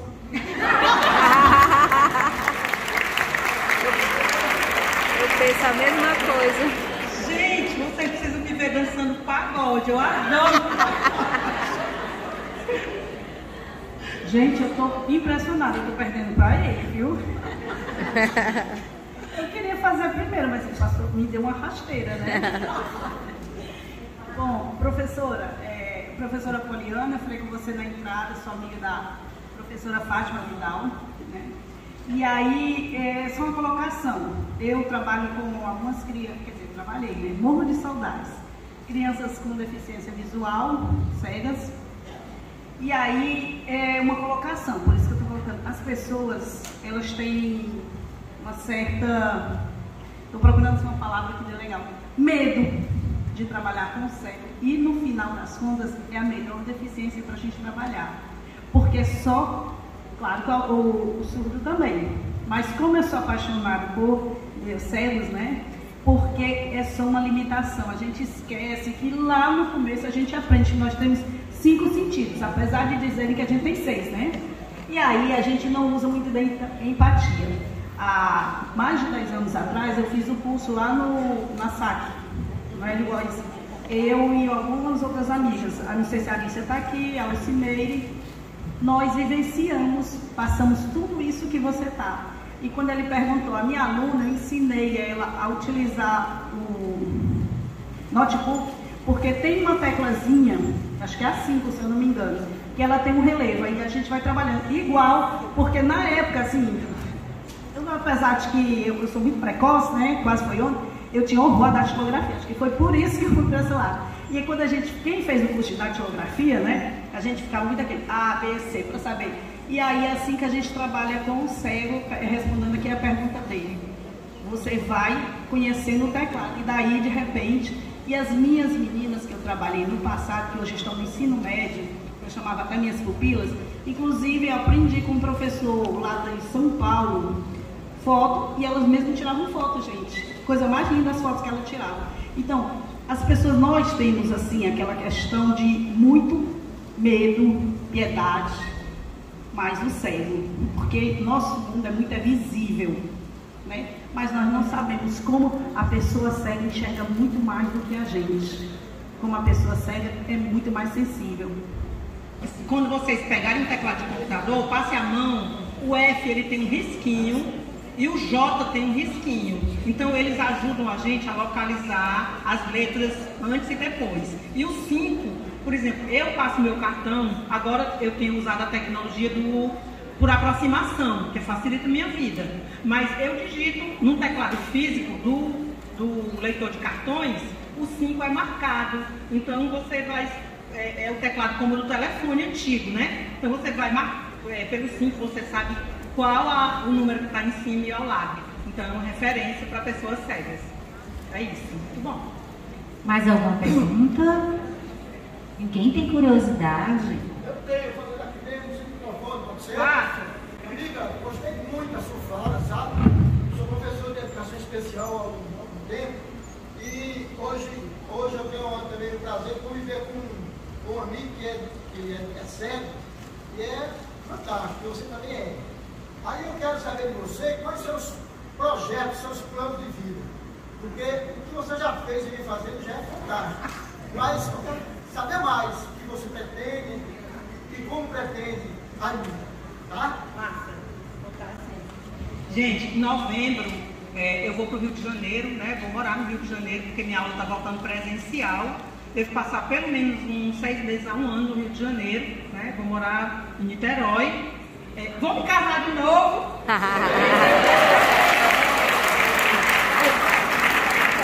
amigo pretendente que ele nem sabe, mas eu estou aqui marcando colado.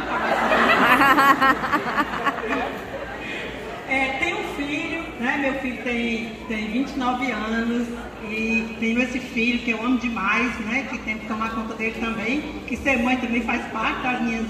E assim, devo dizer para vocês que eu estou no doutorado, né? E eu pretendo ir para o pós-doutorado discutindo gênero, porque sou no movimento de mulheres cegas, trabalho muito com gênero, com mulheres, essa discussão das mulheres me interessa muito. Então, depois que eu terminar esse doutorado, eu espero ter força e continuar fazendo alguma coisa, ir para o pós-doc, né? Ser uma mulher cega, PhD, digamos, faz parte, né?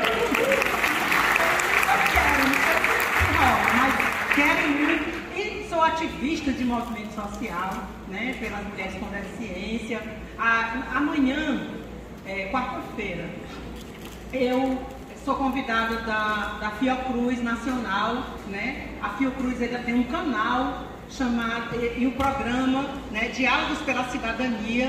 Amanhã eu faço uma fala na Fiocruz Nacional, Democracia, Acessibilidade de Eleições, com o Joelson Dias, que é o nosso representante da pessoa com deficiência na OAB, né? O Joelson é conselheiro nacional, representa, é uma pessoa com baixa visão. Amanhã nós dois faremos essa fala sobre democracia, acessibilidade e eleições, porque faço um trabalho com acessibilidade e, tirante isso, viver essa vida cotidiana desse lugar, representando esse lugar que a gente nasce aqui, nordestino, cearense, que tenho muito orgulho de pertencer a esse lugar, muito mesmo. Não tenho nenhuma dificuldade de dizer que cresci e nasci comendo cuscuz, tapioca, né? E que esse é o lugar que eu me sinto pertencente, né? Com essa fala aqui corridinha, macia, mas é isso, meu lugar de futuro é cada vez a gente ir vivendo, procurando novas descobertas.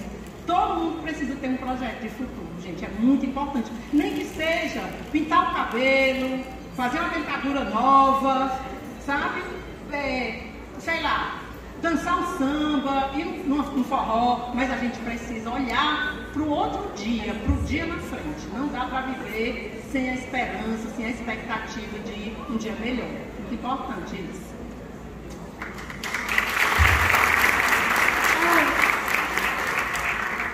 Eu tenho uma pergunta, meu nome é Tainara e eu sou autista.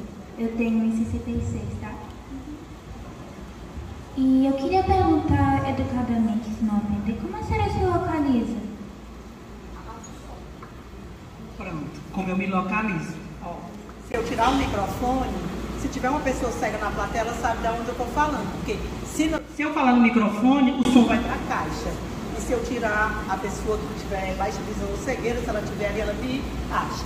A outra coisa, por exemplo, isso é uma coisa importante para a gente saber, porque as pessoas têm dificuldade. Se você vai me orientar, você tem que usar o meu corpo como referência. Se você diz, eu estou à sua direita, você está à direita do meu corpo, certo? Então, quem usa o meu corpo como referência, que está à minha direita, é quem está aqui. Quem usa o meu corpo como referência, está à minha esquerda, está aqui. Porque se vocês usarem o de vocês, a posição se inverte, né? Assim não? Então, sempre quando vai descrever para uma pessoa, usar o corpo da pessoa que vai ouvir. Por exemplo, se você está num vídeo, a outra pessoa ela está lhe vendo de frente, porque ela está ali. Então, você vai usar a referência de quem está lhe vendo e não a sua. Você vai dizer, ó, gente, eu estou com uma coisa aqui na minha direita. É sua direita? Não. Você vai dizer, à direita de vocês, porque você está referenciando quem está olhando para você e não só a sua. Porque às vezes isso confunde a gente, certo? Porque como eu estou de frente, se você disser que é a sua direita, eu vou para o lugar errado. Concorda? Sim. Então é isso. A gente usa o nosso corpo como lugar de referência. Certo? Então o corpo... Eu queria dizer que a senhora é muito bonita. Essa parte que eu gostei mais.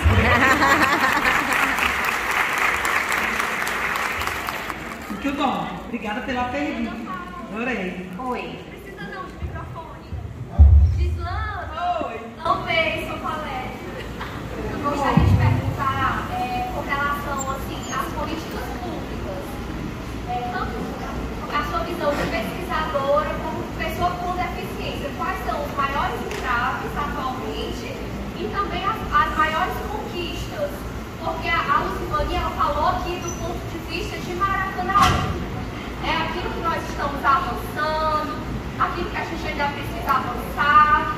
E do seu lugar de pesquisadora, você deve estar estudando outras regiões pelo Brasil. O que você pode trazer aqui para a gente se inspirar? Muito legal essa pergunta. Eu sou a Vanessa. Ei, Vanessa. Sou coordenadora pedagógica e estou assim, encantada. Massa. Eu sou uma mulher da política pública, eu tenho tido muita dificuldade de sair de dentro da política pública, porque eu venho trabalhar com acessibilidade, que é uma escolha que eu fiz. Mas eu vim muito recente da Coordenadoria da Pessoa com Deficiência do Estado, coordenando o projeto de interiorização da política pública da pessoa com deficiência. Para mim, existem algumas coisas que são da política, mas que têm um lugar antes de chegar na política pública, que é a acessibilidade. Gente, eu devo dizer para vocês que nós passamos o século passado, dos anos 80 até chegar no começo desse século 21, falando de inclusão. Agora, eu quero dizer para vocês, se a criança está na escola, ela é cega, não tem nenhum processo que utilize o braille para ensinar ela a escrever. Criança que não escreve, só lê, ela é analfabeta funcional. A gente tem que entender isso. Por que o braille é importante para uma criança cega? Porque é a forma dela escrever. Se ela não escreve, ela é analfabeta. A outra coisa que eu acho que é importante também, que antecede a política pública, é o que eu aprendi com a cegueira. Toda criança precisa assinar o nome. Toda criança. Mesmo que ela utilize o braille para ser alfabetizada, existe um jeito de viver no mundo que a gente não pode privar uma pessoa com deficiência de ter. Eu assino meu nome. Hoje meu nome está simplificado porque é muito grande. Então eu fui no cartório e simplifiquei meu nome. Se eu assinar Gislana Vale, está valendo. Se eu assinar Gislana Montevale, está valendo. E se eu fizer uma rubrica, que é aquela assinatura onde a gente coloca as letras iniciais do nosso nome, está valendo. Por quê? Porque eu vou num lugar e a pessoa diz para mim, não precisa assinar seu nome não. Eu quero assinar meu nome. Se a pessoa sem deficiência assina, por que essa... Eu ia dizer um nome feio, não posso dizer não. Vou dizer não, vocês entendem, né? Aquela feia, aquele nome feio, né? Por que que eu não vou assinar? Eu quero assinar, gente. Eu sou uma pessoa cidadã da sociedade civil, eu quero assinar. Não é justo dizer para mim que eu não assino, porque eu não chego. Então, assinar é importante. Então, de que a gente está falando antes de falar da política pública? De atitude. Atitude de acessibilidade. Sabe? Atitude. Eu tenho algumas colegas do Movimento de Mulheres Cegas, uma colega liga para mim. Gislana, como é que faz um feijão? Como é que eu boto a panela em cima do fogo e eu sei que o fogo está aceso? Como é que eu esquento a água? Gente, a família precisa ensinar. A lógica é, eu sou mãe e tenho um filho. A lógica é que eu morra antes meu filho fique. Aí meu filho, se ele for uma criança com deficiência, ele não sabe vestir a roupa, ele não sabe limpar o bumbum, ele não sabe tomar um café com a mão dele, ele não sabe buscar uma água na geladeira. E vai viver como essa pessoa? Depois que a gente bater as botas, como é que os filhos vão viver que tem autismo, que tem que aprender a vida cotidiana? Isso é atitude, sabe? Às vezes a gente acha que está ajudando, fazendo tudo pela pessoa. Não está, não está. Acontece acidente? Acontece. Já teve um dia que eu botei uma panela no fogo, a panela estava furada, eu não vi. Eu comecei a ver um negócio assim com cheiro de água, de coisa esquentando. Eu cheguei, a panela tinha um negócio furado nela, acho que o cabo despregou e ela derramou. Mas poderia acontecer com uma pessoa que enxergasse, que podia ter sido um outro tipo de acidente. Então não vale dizer que está protegendo. Então a primeira coisa que gera a política pública é uma mudança de atitude. Pessoas diferentes, diversas, com deficiência, sem deficiência, todo mundo precisa aprender a sobreviver, fazendo sua comida quando possível, limpando as coisas, cuidando da sua higiene, cuidando dos seus hábitos, sabe? Então, essa é a primeira coisa. Aí a política pública. Hoje, nós temos 3 políticas públicas fundamentais para a gente dar conta, nós, trabalhadores das políticas públicas, nós família, nós comunidade. Política de educação. Eu sou fruto de uma educação comum, de sala comum. Se eu tivesse vivido como cega a vida toda, sentadinha numa cadeira no fundo do quintal da minha casa, eu não estaria aqui falando para vocês hoje, tenho certeza. A outra coisa é a política, e a gente está para perder esse direito. Vocês imaginem, isso para mim é fundamental dizer. A proposta do governo federal é transformar a escola da pessoa com deficiência numa escola separada. Gente, digamos que no município de Maracanaú, eu vou dizer aqui uma coisa bem absurda, porque Maracanaú é um município grande, mas no município pequeno tem 5 meninos surdos. Alguém vai criar uma escola só para 5 meninos surdos? Não vai. Então a criança surda não vai mais estudar, né? Alguém vai criar no município pequeno uma escola para 10 meninos autistas? Não vai. Então não vai ter escola para esse menino. Aí a minha pergunta é para a família, para a comunidade, essas pessoas que precisam ser incluídas na sociedade vão viver como, de que, a partir de onde? Certo? Então essa é uma pergunta. A outra política é a política de saúde. Recentemente eu participei na Secretaria de Saúde do Estado da discussão da política de saúde da pessoa com deficiência. Hoje, uma situação alarmante é o câncer nas mulheres de mama e de útero. Se a mulher for cadeirante, ela não pode fazer o controle de exames pré-câncer, porque o mamógrafo não rebaixa. O mamógrafo não é rebaixado, ela não pode. Alguém tem que suspender ela. É doloroso para uma pessoa que fica em pé no mamógrafo. Você imagina uma pessoa pendurada pelo braço.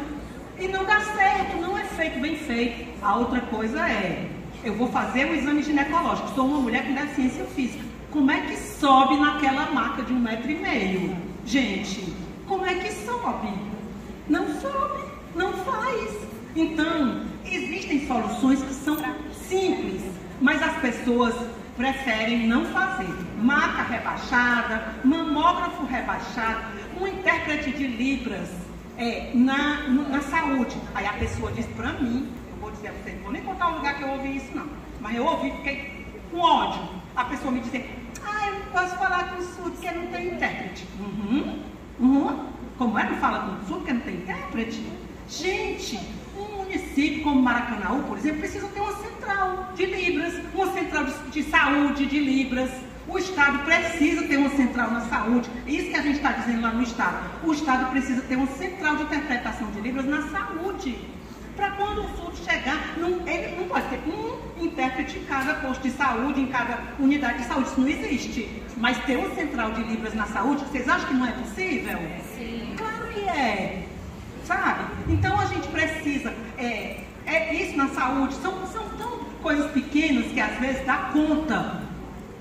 Por exemplo, a gente tem aí a questão da violência contra as mulheres. A Lei Maria da Penha, eu tenho muito feito essa discussão. Não dá conta porque lei não dá conta de proteger a gente. O que é que dá conta de proteger a gente? Processos educativos, de atendimento psicossocial, não só das mulheres agredidas, mas dos homens agressores, gente. Você se esconde, tem uma medida protetiva, tem não sei o quê. Quando você volta para casa, o cabra está lá batendo em você de novo. Aí você se separa desse cabra, bota ele para andar, a polícia dá uma peia nele, aí você casa de novo. O outro também lhe bate. Ou estou errado, estou mentindo. Então, assim, não é só se livrar daquele cabra, não é só isso. Por que a gente não tem conseguido ampliar a nossa proteção? Porque a gente precisa cuidar das mulheres que são agredidas e dos homens agressores. A gente tem que mudar esse perfil, criar nossos filhos com esse outro perfil de não agressão, sabe? E não é só agressão física, não. É agressão psicológica, é agressão...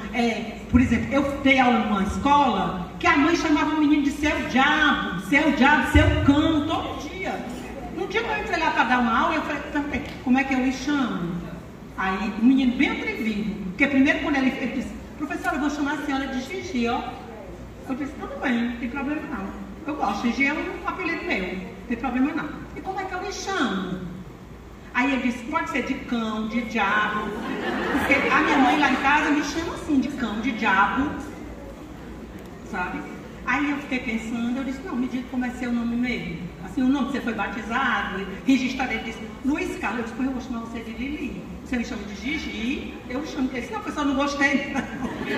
Acho que a senhora de Gislana, você vai me chamar de Luiz Carlos. Eu disse, acordo feito, aceito, tá aceito. Mas vocês estão entendendo como é que você chama o menino de diabo o dia todo, ele casa com a gente depois, como é que ele vai chamar a gente? De diabo, de cão, de vagabunda, porque foi o que ele aprendeu. Então, essa sociedade e aí nós estamos falando de política de saúde. Hoje o maior problema de saúde pública é a violência.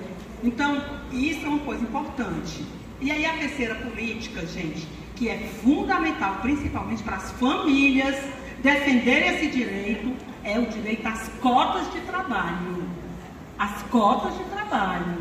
Sabe? Porque o meu filho é autista, ele está se preparando, ele vai para a escola, ele tem que trabalhar.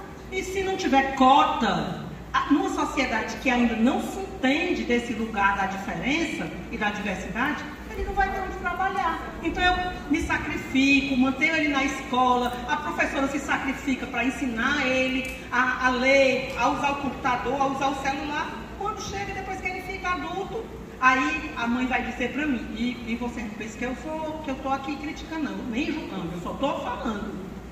Não, tem o BPC. Gente, o BPC é uma política que é uma para dar conta de milhões. Vocês imaginem, milhões de pessoas que têm a deficiência estão fora da política do BPC. Porque não tem BPC para todo mundo, sabe por quê? Porque Porque para fechar essa conversa aqui, ó, política de educação, política de saúde e as cotas do trabalho para a pessoa com deficiência. A política pública, principalmente no nosso país, é uma mãe com a saia curta e a blusa pequena. Tem pessoa com deficiência, tem mulher, tem pobre, tem negro, tem LGBTQIA+, tem pessoa em situação de rua, tem escola, tem saúde, tem trabalho, tudo isso é na política pública. Então, é muito pedido e pouco recurso. Por mais que a gente tente, ainda não chegamos num lugar onde a política pública dê conta da nossa necessidade. Então, a gente precisa começar a tratar essa coisa da política pública a partir da nossa vida. Meu filho, ele vai para a escola porque ele é com deficiência, ele tem que trabalhar quando ele ficar grande. Então, tem que ter cota. Até quando a cota não precise mais, vai ter a cota. Eu só estou no doutorado porque eu fui pelas cotas. Porque se eu, por exemplo, eu tive um tipo de atendimento na deficiência, um apoiador, eu fiz a prova pelo computador. Se não tivesse essa possibilidade, talvez eu não pudesse nunca ter chegado lá. Eu tenho muita consciência disso. Estão entendendo? Eu sou negro. Se não tiver a cota, eu não vou, porque a cota, ela me dá esse lugar. Mas se for pela condição de favorecimento, quem é branco tem muito mais facilidade do que quem é preto. Então, a política pública é isso, nunca esqueça. Uma mãe de saia curta e blusa pequena. Muita gente puxando a saia e muita gente segurando na ponta da blusa. Sabe aquela música do Luiz Gonzaga? A saia começa muito cedo, a blusa termina muito tarde? Por aí, né? Então, a gente pensar nisso. Política pública é um lugar para a gente fazer força para ela não sair enquanto a gente precisa dela. A gente que tem que dizer. Família diz, eu quero cota para a pessoa com deficiência porque é preciso que meu filho fique grande e trabalhe. Eu quero educação no atendimento educacional especializado na escola, inclusive, porque meu filho tem que aprender. Eu quero saúde, porque não posso morrer de uma doença que seria curável se eu pudesse receber tratamento dentro do prazo. Eu acho que é isso, né?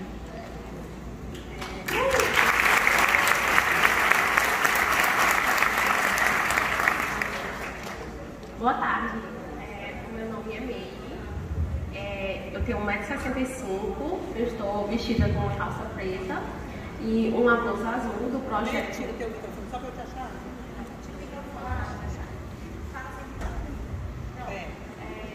estou vestida com uma calça preta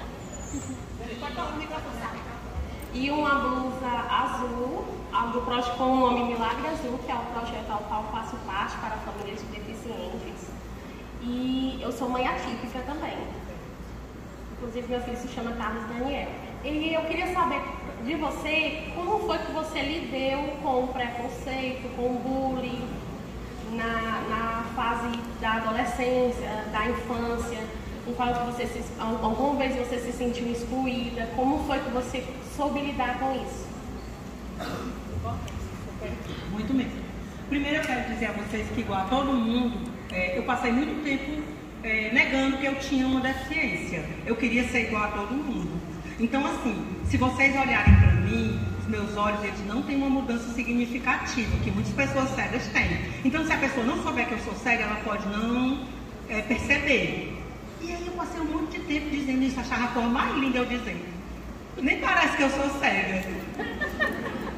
Até que eu fui um dia com outros colegas no curso, e a colega me disse como doía para ela que outra colega dissesse que nem parecia que era cega, quando ela não podia escolher dizer isso, porque ela parecia sim que ela era cega. E aí eu entendi que isso era um preconceito capacitista também da minha parte, quando eu achava bom não parecer que tinha uma deficiência. Quando eu era criança, adolescente, o Ceará, ele tem um personagem chamado Cega Aderaldo, certo? O Cega Aderaldo, hoje eu sei isso, ele é um grande cearense, ele levava a cultura para o interior do estado, tocando uma viola, ele armava palco no interior, fazia apresentação, chamava o povo que era artista, e ele era cego. A maior preocupação de uma pessoa que tinha deficiência era ser chamada de Cega Aderaldo. A gente tinha uma vergonha infeliz de ser chamado de Cega Aderaldo, e ninguém facilitava. Todo mundo, se percebia que você não enxergava o que prestasse, era cega geral. Se usava óculos, 4 olhos, não é não assim? E aí, a gente ainda tem uns ditados capacitistas demais. O João sem braço. Fulano tá dando um de João sem braço. Gente, uma pessoa que não tem o braço é difícil. Como é que vive uma pessoa? Aí você fica dizendo que é como se fosse uma pessoa que se aproveita. Que essa é a descrição do João sem braço. Então eu quero dizer a você como é que eu aprendi a lidar com isso. Quando eu completei 30 anos, eu deixei de ler definitivamente no papel, não conseguia mais. E eu trabalhava num lugar onde a gente fazia muita formação e às vezes a gente lia texto coletivamente. E a pessoa, quando chegava a minha vez, eu ia no banheiro, eu saía para atender um telefone, eu inventava uma coisa que eu nem vergonha de dizer isso para vocês. Porque eu me sentia tão impossível, infeliz, excluída. E aí, como eu aprendi a lidar com isso? Convivendo com outras pessoas com deficiência, com a escola, sabe? E assim, com pessoas de atitude, porque tem gente que tem atitude, que compreende aquele momento difícil que você está vivendo, ele apoia, sabe, gente? O nome disso é acolhimento. Não existe nenhum lugar melhor do que o ser acolhido, que não é ser bonzinho, não é ter peninha, não preciso que ninguém tenha peninha de mim, sabe? Não preciso que ninguém, seja tão boazinho comigo, não quero. Eu quero que a pessoa me acolha. No dia que eu bebi água do Bethesda, que eu disse pra ele, eu bebi sua água. Ele disse, pois é, vou pedir outra. E eu pensei, assim, ele não criou uma situação, não me embaraçou, ele resolveu do jeito mais prático, pediu outra água. Né? Ele pediu de professora, eu disse, desculpa a senhora é cega. Ai meu Deus, a pobrezinha é cega, bebê. Não, enfrentou aquilo como um acidente de percurso. Então, a gente precisa de acolhimento, de escola inclusiva, de professora que não é boazinha comigo, mas é que percebe que eu tenho potencial, que eu posso chegar mais longe do que isso, sabe? Que não é o meu laudo que diz quem eu sou, gente, não é o laudo. O laudo diz que eu sou cega e ponto. Mas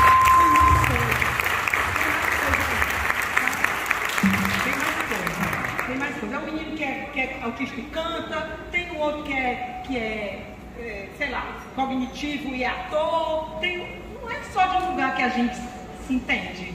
Então, acho que é isso. É acolhimento e atitude construída coletivamente. Para mim é isso. Mais alguém quer fazer alguma pergunta? Então a gente... A Rejane... Na verdade, Gislana, boa tarde. Meu nome é Rejane, eu também sou professora do atendimento educacional especializado. Eu sou sua fã. Bom, só para te situar, na verdade não é nem situar você, é só para te informar. Meu pai não está mais aqui, fazia 9 meses agora que ele partiu. Me emociono. Só que dá um tempo. Fica aí, Paula, não pode dizer que não. Com licença, gente, eu vou falar. Pega ali, pega ali. Só posso.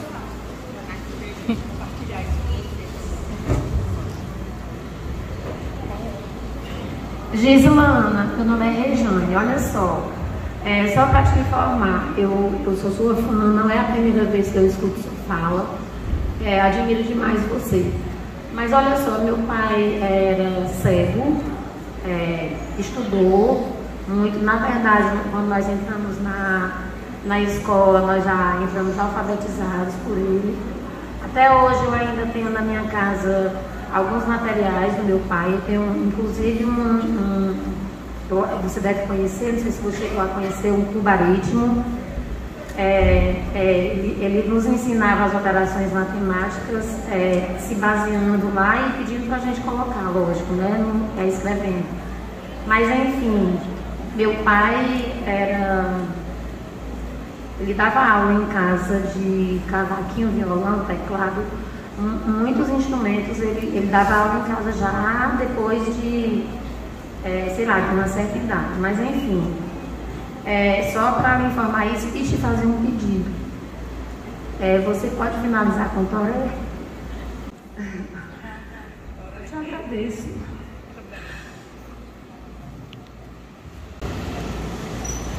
Emocionado. Muitas pessoas da minha família nessa pandemia. Muito bem. Impactante, na verdade.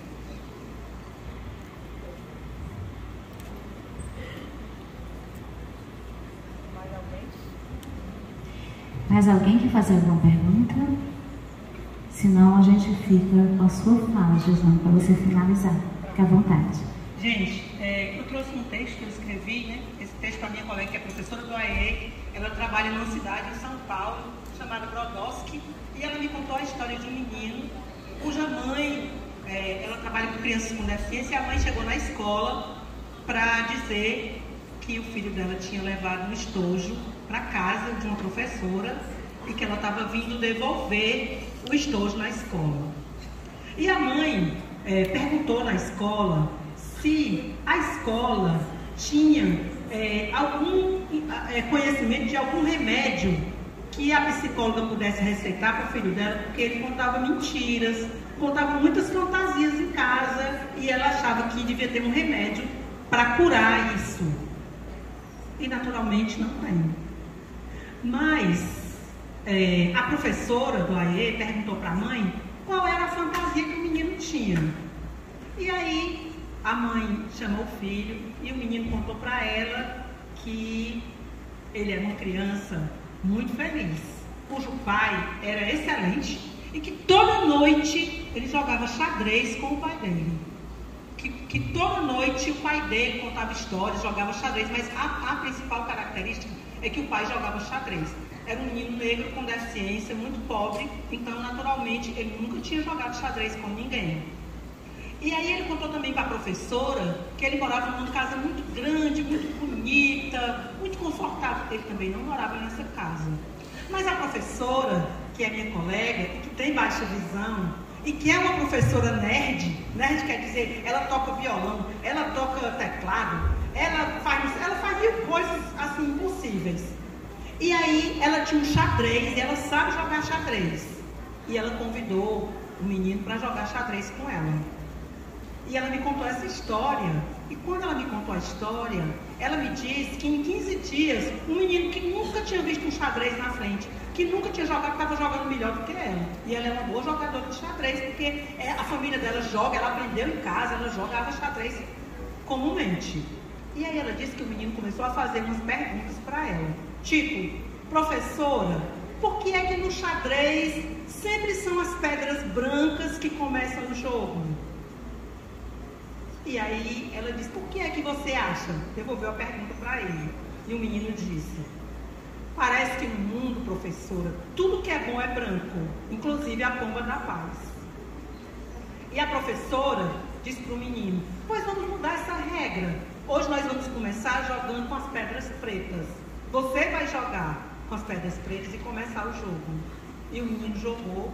E ela me disse, muito emocionada, que o menino desenvolveu uma estratégia.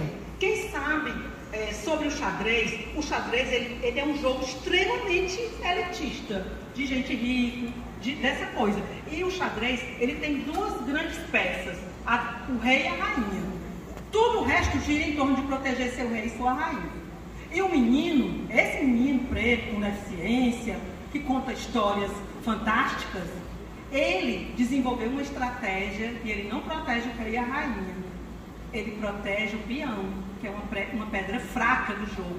E protegendo o peão, ele conseguiu ganhar o jogo da minha colega, que é um estrategista que joga xadrez há muito tempo.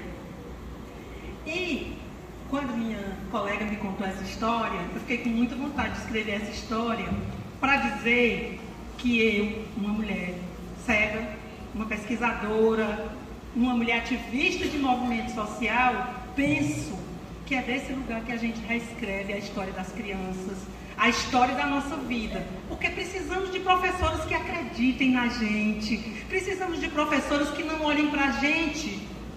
Quando a gente leva um estojo, que a minha colega me disse que até ela gostaria de ter levado para casa, um estojo cheio de quinquilharias, bonito, colorido, de lápis bonitinhos, de canetinhas, que aquele menino nunca vai poder ter, sabe?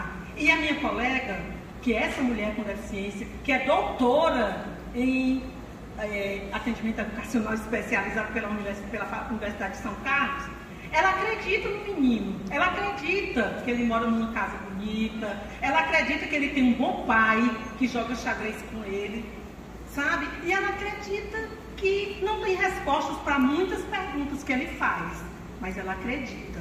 Todo dia ela vai para a escola trabalhar no AE porque ela acredita. Ela não faz isso porque paga muito, porque não paga. Ela não faz isso porque ela estudou para isso, porque ela podia fazer outras coisas com isso que ela aprendeu. Mas ela vai lá todo dia porque ela acredita. Todo dia que ela acredita em meninos de 10 anos, negros, com deficiência. E acredito, gente, que eles podem aprender a jogar xadrez. Porque se ele diz que sabe, ele sabe. E isso é o lugar da professora, é o lugar da escola, é o lugar de quem vive a vida, é o lugar de quem acredita. E eu acredito que cada uma pessoa que está aqui vai fazer desse ano um ano melhor para que a gente possa no próximo ano estar aqui comemorando de novo, pensando em estratégias, porque a gente que está aqui sentado ouvindo essa conversa a tarde toda está aqui porque acredita. Eu penso isso e acho que é isso.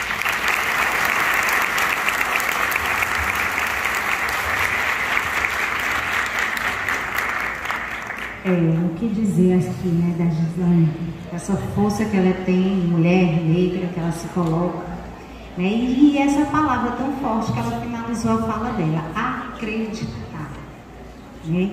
Acho que todos que estão aqui, Gislaine, acho que hoje já saíram alguns, mais poucos, mas acho que deu um público mais ou menos de 400 pessoas aqui hoje, certo? São pessoas que trabalham com as pessoas com deficiência na escola, cuidadores, professores de sala de aula comum, professor do AE, os pais. Nós temos coordenadores do desenvolvimento curricular, que são as coordenadoras, temos os técnicos, gestores pedagógicos, convidados, né? O Milagre Azul está aqui, veio, muito obrigada pela presença. A Escola do Estado também, o Edmilson veio, obrigado pela presença. Eu acho que todo mundo está buscando algo para estar atendendo esses estudantes da melhor forma nas nossas escolas. E assim, a sua fala realmente é motivadora. A gente já teve um momento juntas, né, uma live, porque a gente não deixou de fazer esse nosso momento que a gente faz todos os anos. O ano passado a gente fez remoto no YouTube, né, e aí a gente disse, não, dessa vez vamos fazer presencial e vamos trazer a Gislaine para estar conosco agora à tarde. Então, assim, muito obrigada, é um prazer tê-la conosco. Né? E assim, que a gente possa ter outros momentos quando você voltar doutora, né, lá do Rio de Janeiro, a gente possa ter esse momento novamente. Agradeço demais a sua presença. E vamos terminar cantando, né? Eu queria pedir licença para vocês, para não cantar o Toré de novo, porque eu queria cantar uma outra coisa, né? Eu sou uma mulher da cidade de Fortaleza. Minha família morou aqui em Maracanã, mas eu nasci e me criei em Fortaleza. Nasci em Fortaleza e um colega compôs uma música que fala desse lugar da Fortaleza que saúda os outros municípios, que acolhe os outros municípios, que é uma coisa assim. Acordar pra ver a lua incendiar nossa cidade à beira-mar. Acordar pra ver a lua incendiar nossa cidade à beira-mar. Numa cidade de velas ao vento, se perder, depois se encontrar a cada momento. Fortaleza, minha princesa, benção dindinha, me dá pão com farinha. Minha negrinha, sempre havemos de te amar.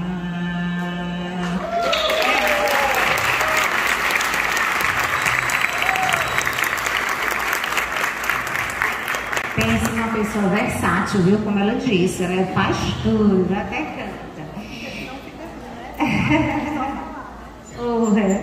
Então, assim, finalizamos esse momento agradecendo a participação de todos e todas, dizendo que foi um prazer tê-los conosco, trocarmos conhecimentos e experiências fomentando cada vez mais nossa parceria, onde só quem tem a ganhar é a educação de Maracanã e, consequentemente, nossos estudantes. Obrigada a todos.